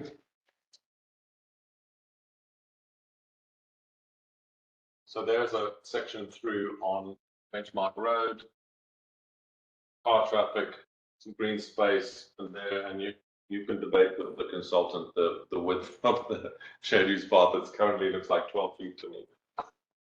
It's really level. Go drive down there. I mean, some areas it is. You can see the train line. This is the Till where Mine Road comes in there, it's like. Right. This is the section where I'm worried about the width. You can see 3 trains over here, 3 train lines. You've got to keep a certain distance away from the train traffic if you put this. So there is distance. They believe you can still fit it in. And just my last point on this too is it was very clear regarding any crossing underneath that bridge that there needs to be physical design elements like fencing, some sort of barrier to those tracks under that bridge. And that's why this to me appeared to be like the flat portion of land between bench. It doesn't show the under the bridge. Like, right. I would love to see that. Correct. To show how we plan on addressing it. That's all. Correct. I think that's a very valid point. All right, they put here constraints, the railroad crossing, widened bridge or grade crossing, 3 signalized intersection will need upgrades, etc. So there are some constraints that they've listed which need to be looked at. Hopefully the engineering design phase will deal with those. And we've got Becky as hawk eyes on those as well. So we have an engineer in the room, FAMPO now, so we can pay attention to those, I think. This is just for reference, talking about the bridge across the I-95, which you know about, and how to get, the single-use path that's crossing the I-95 on the city bridge that is proposed. Jacob will tell you. Yeah, that's the one I was talking about that was further to the west. Yeah, and this is your other project, also for reference, the Germana Point Drive. Here's the college, here's the proposed roadway with a shared use path. So the FAMPO project on the east-west study is trying to say, well, what about here? So we go down here along US 17 to the train station, then up Benchmark Road, right? So this is already being developed by the county. This new FAMPO study looks at this and up US 17. They try and connect these things so these sidewalks and bike paths actually go somewhere. And there's a section through US 17 where they're proposing the widths and the buffer between the roadway and all that. That Germana If you widen the road, of course, then that all goes out the window and you've got to redo that. Right. I was just gonna quick say that Germana Point connector trail that Ian was speaking with, and then our plan to go to 17.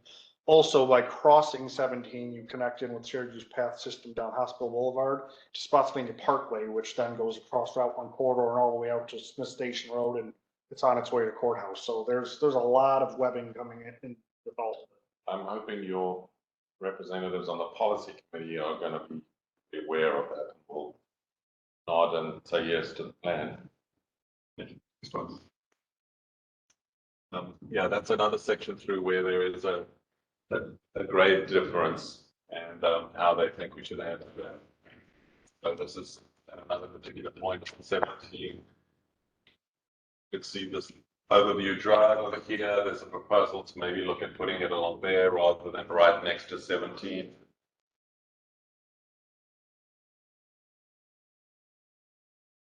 Very much.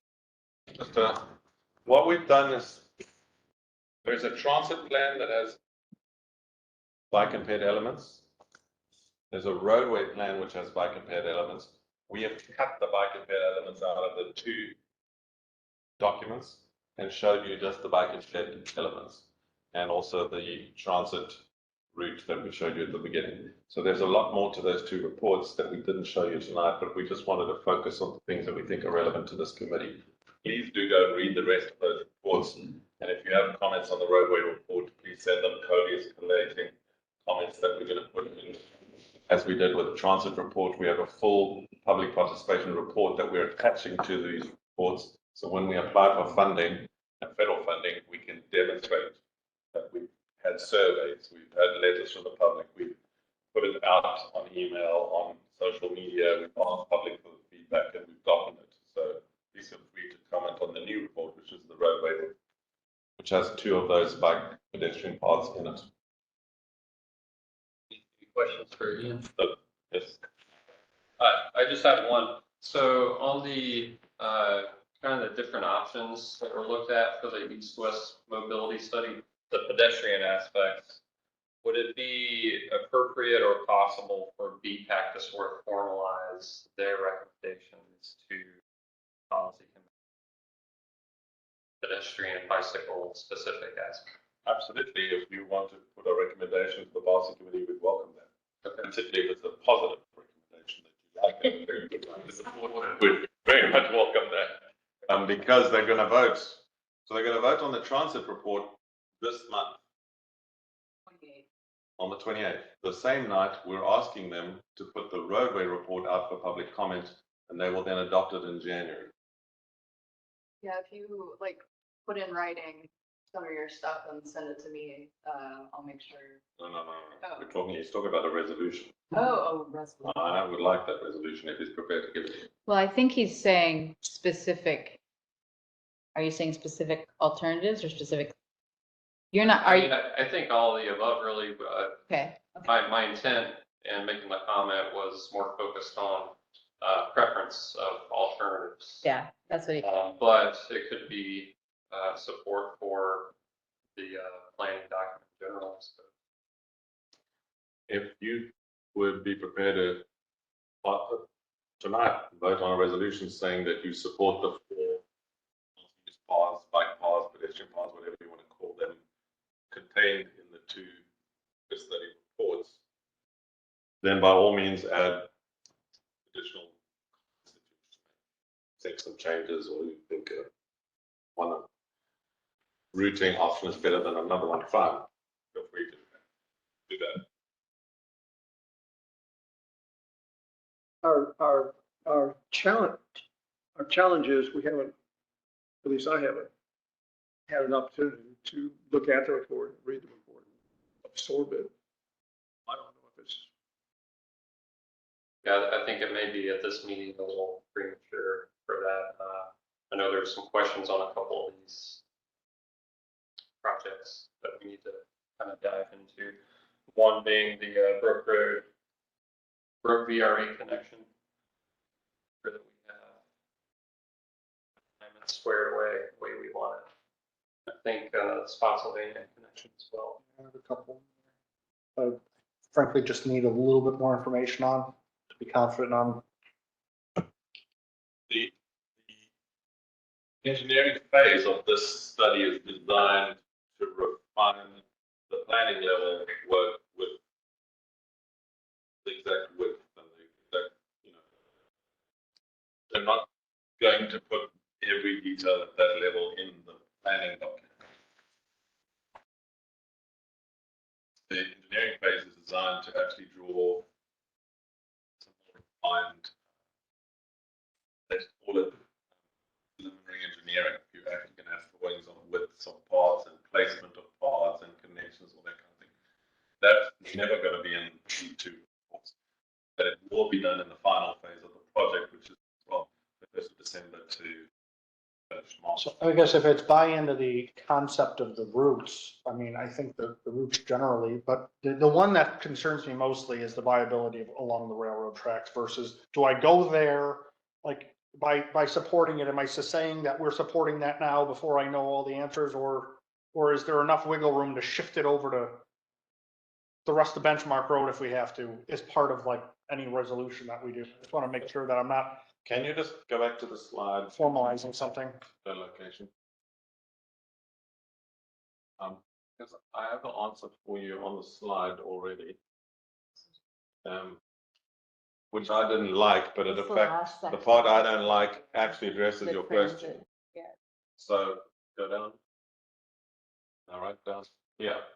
So yeah, the report has this and says that these are options which will be considered in the engineering phase, right? So it doesn't pick yet. I didn't like that. I was like, no, I want this to be chosen. I want a final preferred route chosen, because when we go to funding, we have to say, here's where we're going to put the bike path. So the consultant's response was, yes, we will prepare that in the engineering phase. This is a concept. We want you to be happy with this concept. And then we will discuss exactly where to put this, because this is the particular intersection problem, right? This is where the trouble is. The rest of it, this alignment, we agree on all this. Yeah. And so instead of finalizing this in the planning level study, they're saying we're going to finalize this in the engineering phase. And that will mean talking to you and talking to DRPT about whether or not we can get a thing under. I think the trouble, Ian, is that they're not showing even this as an option. Yeah, that's, Yeah. Becky, you're right. That's it. Yeah. That's the one that, so, and I'm wondering if it's them misconstruing something that I had communicated to them about the bridge, the tunnel across Merrily Car Park. The intent of that was to try to continue on the East Coast Greenway, which goes then to Massaponax Church Road. And we were looking at the tunnel as a way to branch that off. But to get to the VRE station specifically, you either really have that route along the tracks, or like, as you were stating, along Benchmark Road. And so to me, the VRE access is those two. Continuation of East Coast Greenway is going towards Massaponax Church Road as a kind of a separate streaming trail. So they had that in the first version of the report, and then after following following up discussion with you, which I wasn't on the call. Correct. They removed that option. Yeah, and I don't recall recommending that being removed. I feel like I wanted to stress that we wanted to link this up with East Coast Greenway continuing south. It was not terminating at the VRE station, so we always planned on continuing that East Coast Greenway southward down Massaponax Church Road Route 1, and that Eagle Drive was kind of our out. But where the VRE connection to the East Coast Greenway would come into that larger route would either be via Benchmark or what they're showing along the railroad tracks. And so I think there's a little bit of clarification that needs to be done there. I agree, they did show it originally on Benchmark, and I'm not sure why they abandoned that. Maybe they just felt like only two. My suggestion was not to go down Eagle Drive and then loop back around up and over the bridge to VRE station. I wasn't doing that at all. I was trying to just acknowledge the fact that the East Coast Greenway would continue on southward beyond that access point. So I guess, I don't know, I will reiterate that in a different way and send it to y'all. Thank you. I'm looking to you specifically as a representative of the county. Yep. And VHB to put your heads together, because Yep. certainly as FAMPO, I'm not going to tell you what to do in your own backyard. Right. We provided a study to try and create these bike paths for you so that you can apply for funding. Right. So, and honestly, whatever that you as a county are comfortable with, I think we provided it's safe and it's, ticks all the boxes, we'll be happy with it. Yeah, for the purposes of this study, the one along the railroad tracks and along Benchmark Road to access the VRE, that would be my focus for design. I basically wanted them to just acknowledge by others, Eagle Drive was likely the continuation of the East Coast Greenway. Right. Because we were trying to avoid going up and over the bridge. There's grade there, and it's more level if you take the tunnel and stay at grade. I mean, Right. That's the reality of it. So in terms of the study, I would say what's going on the east side of the railroad tracks, but just to acknowledge that tunnel, we'd like that to have value going forward for continuation by others or under other effort. So you're saying at this point, you're happy with that drawing? No, he's not saying that at all. No? I'll clarify. Yeah. I'll issue the comments, not a problem. Bearing in mind, we want one preferred line. Well, Multiple. that's right. Can't apply for multiple, you can only apply for one. My problem is I can't confidently say I want underneath the railroad tracks if we don't know that that's engineering viable right now. So I need my off ramp, which was following Benchmark Road. And also think about that fourth rail. And that's that's where I'm at. I need them to think about the fourth rail and make sure that can be designed. If it can't be designed, then I've literally locked myself into an alignment that's not going to be feasible. And now I have nothing to get down to unless the study doesn't consider Benchmark Road anymore. No, I'm saying make them consider Benchmark Road. That's what I want. That's what I want. So Yeah. That's what I'm getting at. we will set up a meeting with you in the engineering phase. Okay. Finalize that, and between you and the consultant, come up with an agreed final drawing that. Right. And the same goes for you, Stafford.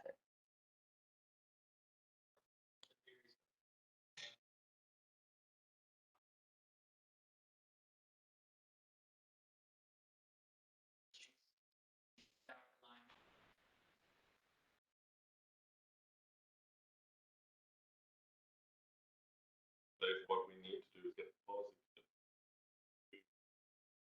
over the next 2 months. Be documented at the planning level assessment of the issue, so that we can get into the engineering phase and then do these detailed drawings. That's where we're at now. The transit one is basically finished. We've had the public comment, taken in the comments that we've got, made adjustments. The other one is only going up. Another thing Brian and Matthew consider is your preferred alignment to the Brook Station. Bikes are crossing at grade on Mount Hope Road. reorder. So just know that bikes are gonna be crossing the 3 or 4 tracks. There is an application by DRPT, gonna say, to upgrade 3 of the 4 crossings, at-grade crossings of the rail line in the FAMPO region. Is it? They applied for 3 out of the 4. The crossing. Sounds like we have our homework, so we could potentially come back at our Yes. January meeting with a formal. Before then, Be too late. yeah, that would be way too late. You Because could do it by much then, the faster. policy committee will have either voted yes or no, and that will either finish the engineering phase or kill the thing completely, and then we're going to. So let's give them a date. When do we need their information by? Oh, no, the information we're gonna get now. Like Hang on, in a hang on, week? hang on, there are 2 different things here, 2 different reports. The 2 bike paths that end at the train stations. Yes, that. The TAC meets on Monday to consider recommending that report final approval by the policy. So that's where that timeline is. The two others, the one through Central Park, one in southern Stafford connects to the Chatham Bridge, we have more time. That's only going out for public comment on the 28th. All of your comments will be part of public comment. We can modify that whole report. That's the easy, because we can got time. These ones have been workshopped multiple times, and the final report's going to the policy committee for approval, so that they can then enter the engineering phase and do the actual design work, which is how many feet wide, what's the exact turnout, where is it, all that kind of. In the interest of such a constrained timeline for Monday, is it possible for me to compose the little few comments that we have regarding all of this, send them in, and somehow they get raised out of BPAC as part of Monday's meeting? It's just the concern that we're like really like what our goal was benchmark and along the track to figure out what is viable with those 2 routes. It's just, To get to TAC. I mean,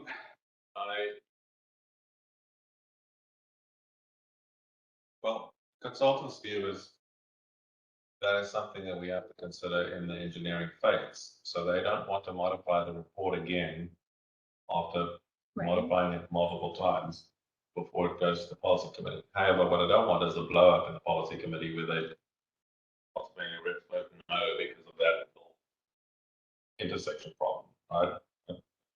That's my worst case. Because if they don't know the whole report, then the whole thing's dead. Then it's not just that one intersection that's dead. Everything goes out the window, and then we have no approved report. So I'd like to prevent that happening. So, does that lock us into what they're showing us on that map? no, I mean, their view is that they're going to engineer that after. Okay. So they could move that route.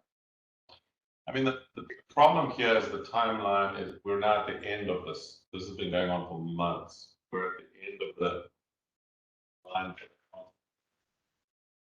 And the policy committee gave us a list of instructions, and we emailed also to Paul to say, do you have any additional things? What is it the policy committee to approve? And we didn't get any comments about that particular issue. My question was if TAC agrees on Monday to send it to policy committee approves it, Yes. can Jacob change the route at Benchmark to not use anything in the report and use Benchmark Road? Or is he locked into one of the routes that are on the report? And it can be a sort of verbal acknowledgement that this needs to be changed without having to go through a full change of the report. Well, what we could do is ask if you can keep your comments sort of kind of short and like, these are the things that I want to have. Yeah. We could then ask the TAC to approve the report with this amendment. Okay. show us the amendment requires creation of that. Come on with it. That's not going to be able to do that at the time. Well, if Jacob is definitive and says, go down Benchmark Road and forget going under the rail, beside the railroad tracks, that's. Well, if I have this much unknowns and there's another track, or if we're talking about where we have to actually open up the Route 17 wider, and it's gonna cost all of that, I would say Benchmark Road is the path of least resistance, and there she is. It lines me right up with Crossroads Parkway. We come back around that way, and I would suggest that we abandon the along the rail. Let me suggest something sort of along those lines. Why don't you say I can bet this is information I will take to the TAC. I can bet the committee recommends the transit report for approval, but in the event that there is insufficient width for this bike path under the we have to follow the alignment of Benchmark Road. Correct. That's what there it is. That's two sentences. Yep. And it doesn't then mean in the meeting, I gotta try and get someone to measure the width of the. That takes care of that one. What about Stafford's? So Stafford, Have they, Justin sitting over there actually designed the alternative and the policy. have they got it? But and it's not said, in there. Yes, What? The map up there is not what I. Yeah, he didn't do that. where did you get that map? You gave it to me. Okay, map, I gave you the report. No, you sent me in an email. Okay, well, that's the one we got from your politicians. There was a more recent one that is in the report that they received. So they've I think taken, that's an earlier one. so they've taken what your politicians sent to us as the final alignment they would prefer. We sent it to BHB. BHB took that and incorporated it into the drawing in the report. So I have an instruction signed off by Alex and your politicians saying that's the one I want. So that's what we put there. All right. I think you were not provided the most recent. Yeah, sounds like it. As long as we have the one that needs to be in, Yeah. as long as we got the right one.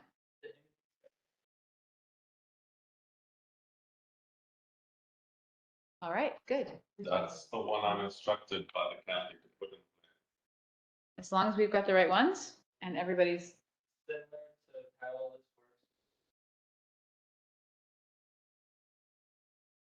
works. all right. In the engineering phase, I would just raise that again and just say, hey, BHB, can you pay attention to this portion here where we don't think it's gonna work? You could talk more about that. Yeah, tomorrow. But in terms of policy from us, we should be instructed by the county to do that. So that's,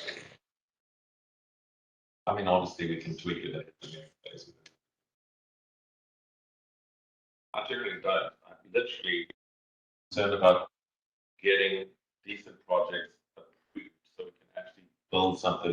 And if that means the county wants it painted pink, I will paint the damn thing pink because I'm interested in being able to cycle or walk or carry my groceries. I'm not interested in the color and the.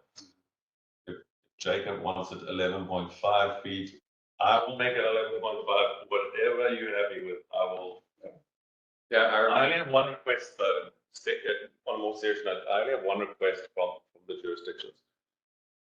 I have to get the jurisdictions' joint opinion, which is why I'm reticent to agree to a whole lot of little details here in a meeting live. Because you've got politicians, you've got staff, you've got multiple staff, not just the ones in the room here tonight. So I really need each jurisdiction to speak with one voice. Because I then have to take that instruction to the consultant and say, draw the line here, make it 9.2 feet wide, paint it pink. If you know what I'm saying. So please carry on having the discussions in your jurisdictions, but try to give me just a combined response, not individual ones, because that's when I go to a meeting and then they vote no, and then it all falls apart. So that's my only request. I was interested in that alignment to Brook Station because I remember the supervisor at the FAMPO policy committee being very adamant that that trail should go along Courthouse and Yeah. And then, following meeting, one of the supervisors was not there, and the other supervisors, I asked them what they would like me to do, and they said, we will draw the lines and agree it and email it to you. Okay. I then contacted them and said, I don't have the email. I contacted Matthew and Paul, Alex, and two of the supervisors. They eventually emailed me a drawing, and I then went to Alex and I said, do you also agree with the drawing? He said, yes. So I went through all of them. So if one of them votes no and the others vote yes, it's fine, it'll go through, but I can't, not my place to negotiate between people within a jurisdiction that feels not my. All right, we'll move on to correspondence. Right. So this, the mouse to move. Just to let you know, you've seen it in your pack, a lawsuit has been filed to stop the Maryland Transportation Authority from demolishing the old nice Memorial Bridge. Do you know anything about this, Jim? I do. All right. Speak about it. Well, I can, to make a long story short, Yeah. it was filed, the judge kicked it out. Oh, all right. It's gone. Old news. It's gone. Okay. I would, yeah, hold on here. I would like everybody to be real clear that entity, Dogger River Trail Association is not us. That's the legal entity by which the owner of the trail operates the trail. So he owns the property under one legal entity called Ridgewood 2000. Okay, he owns the trail under that entity. He owns the property, the old railroad property. He operates the trail under the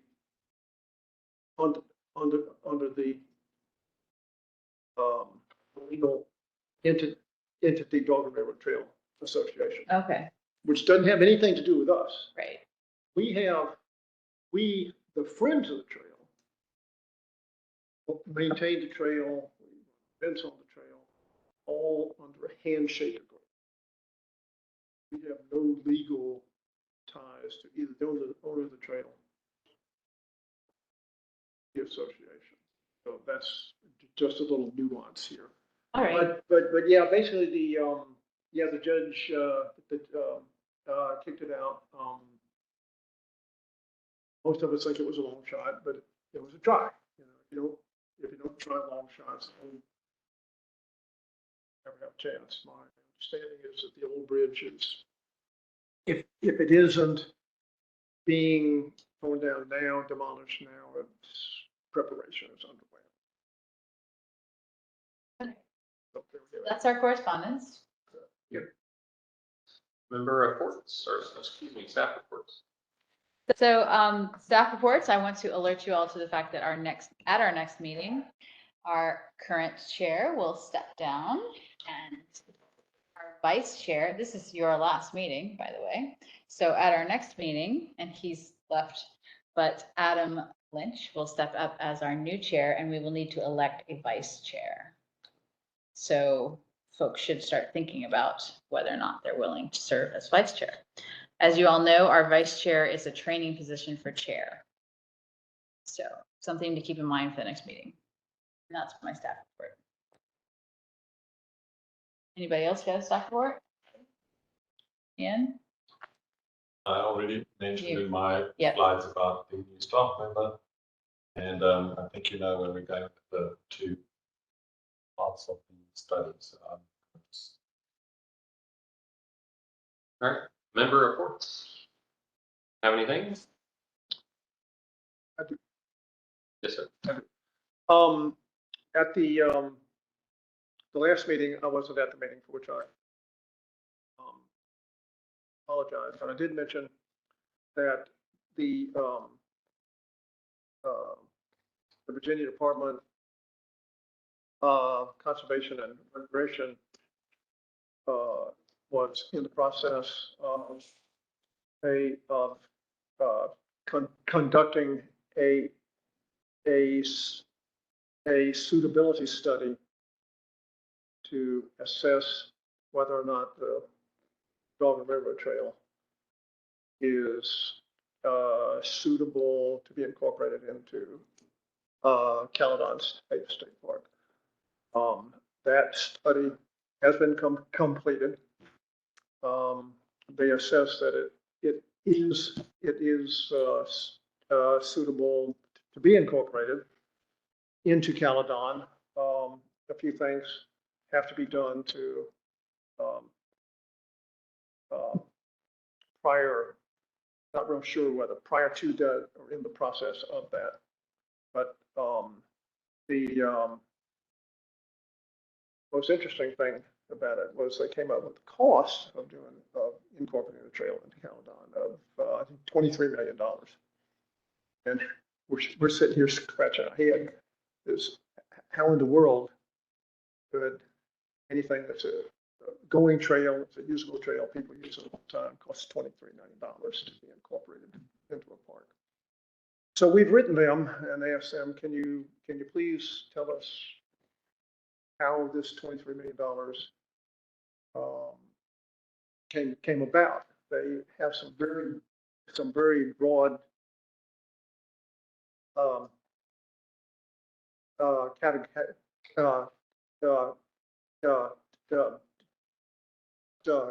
categories. Which one of the categories is for the construction of the trail, which we look at as sort of crazy because the trails people are using it every day. And that cost was $750,000 per mile. We're sitting there bemused about that. What could you possibly spend $750,000 a mile on the railroad trail? So we've written them and asked them for some inputs on that. Can you help us understand? My great fear is that they're modeling what they want to do on the Dog and Railroad Trail with the High Bridge Trail.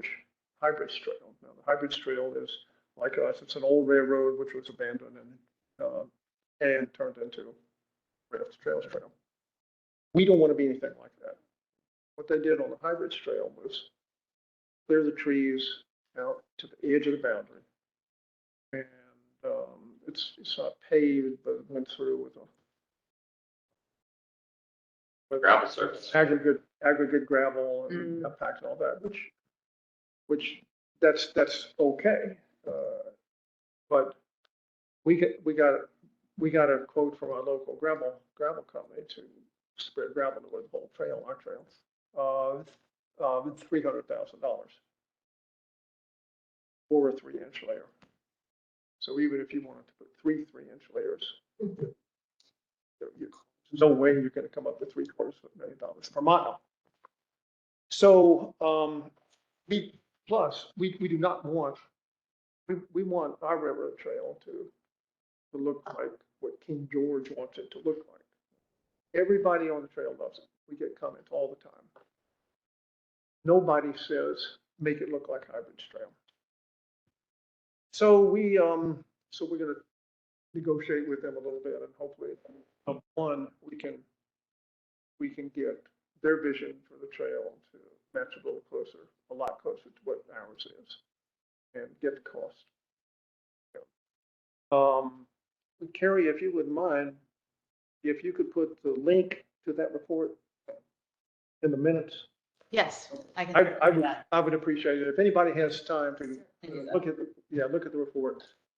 And if you have any questions or any comments, please let me know. And we're in the process of trying to wade through it on almost a line by line basis, coming up with suggestions, comments, questions, and all. So if anyone has the time to look at it, pass any questions to me. We are glad that they did say it was Susan staff that we talked to that came up and don't seem to be enthusiastic about it. They contacted a lot of members of the public in a variety of ways and got a lot of positive support. So we feel comfortable about that. So the only change in topics a little bit, if I can put on my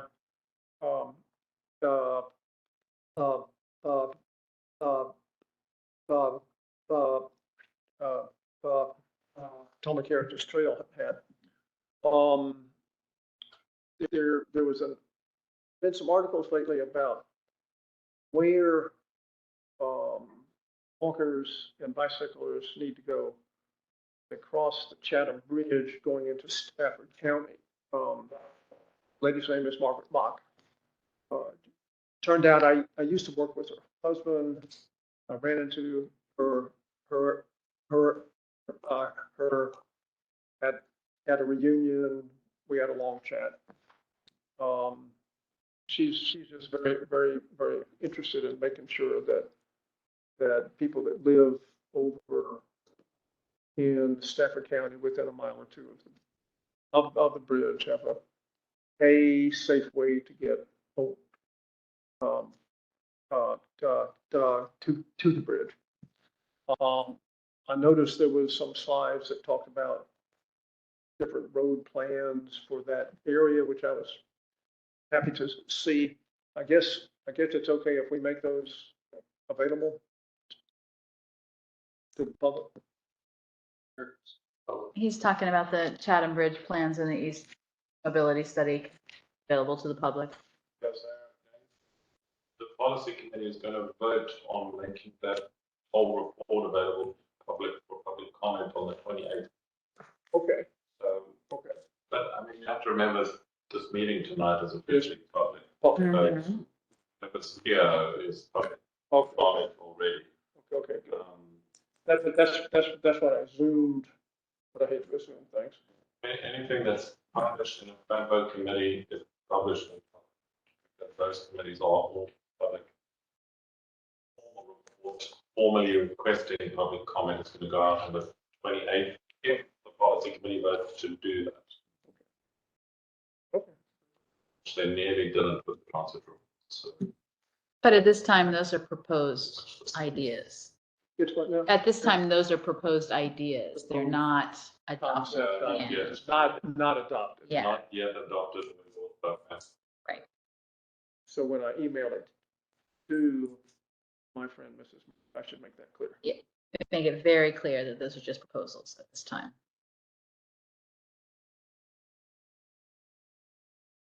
That's all I have, Mr. Chairman. Thank you. Thank Joe, you have some? Just real quick, the cycling club, Fredericksburg Cycling Club's big event for the year is the Cannonball Century, and it was held September 24th this year. By far the biggest one they've ever had. 4 participants, I think, in the neighborhood. Nice. And raised a record amount in funds that will be divvied up between the YMCA and the American Cancer Society. So a very successful event. And with that, can I ask a question of Ian real quick? Ian, would it help if the committee passed a resolution tonight to support? You're going to meet with VDOT on the Falmouth Trail that we strongly support the inclusion of a bicycle pedestrian walkway on the new trail or the new bridge going. Sure. I mean, I will give it to Linda and Marcy and have them. If so, Is that then a motion? I would move that we. For a second?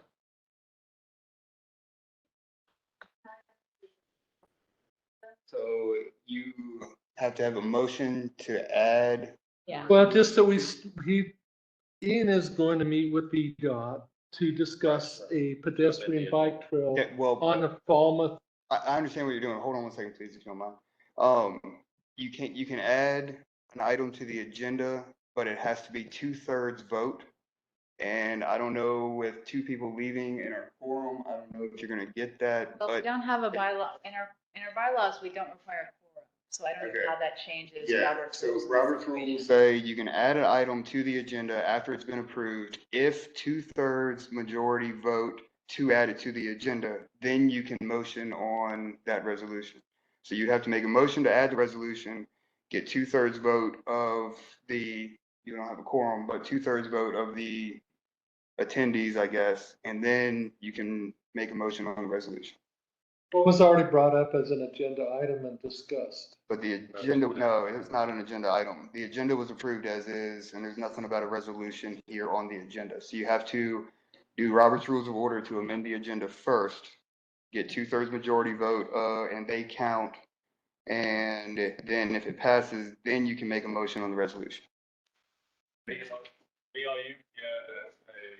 Yeah, Lee, Volunteer or as a staff? no, Lee is a member of, So Lee is a 1, member 2, of. 3, 8, you have got 8 apart from purple staff that don't He's, count. he's not a member. You're yeah. not a member? While I strongly agree, like that would be lovely, we are a public body and we will get in trouble if we don't follow the rules. So if you got 9, 7. well, I know, but we had 9 to start the meeting and 2 have left. So is 7 out of 9 2/3 majority? I guess so, because 6 out of 9 would be. So if everybody votes to add. Yeah, we'd have to amend the agenda. Right, follow that. I move to add an item calling for the resolution. What Joe said. Okay, These are my favorite agenda I items. second that. all in favor? Okay. Aye. Opposed? Right, that carried. And now we can, take a motion to, I would move that the committee strongly supports Ian in his effort to work with VDOT to provide a best bicycle pedestrian lane access, whatever you want to call it, for the new, or as they redesign the Falmouth Bridge. I second it. all in favor? Aye. Aye. Opposed? Thank you for indulging me. Absolutely. Okay, so, okay, That got it. carried. That was unanimous carry. Okay. One abstention. Because it's a formal resolution, email it to you as chair to sign. Yes. All right, other member reports. Staff, George Washington Regional Commission.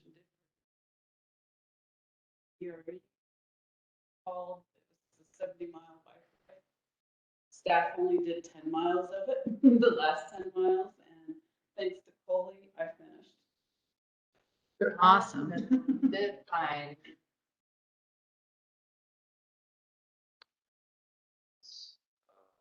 For me, Ian, covered what happened at the policy committee meetings pretty well.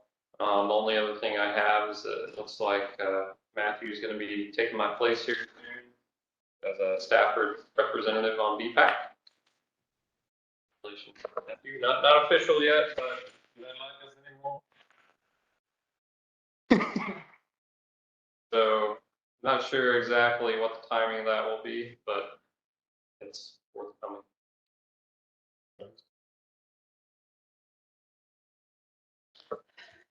All right, is there a motion to adjourn?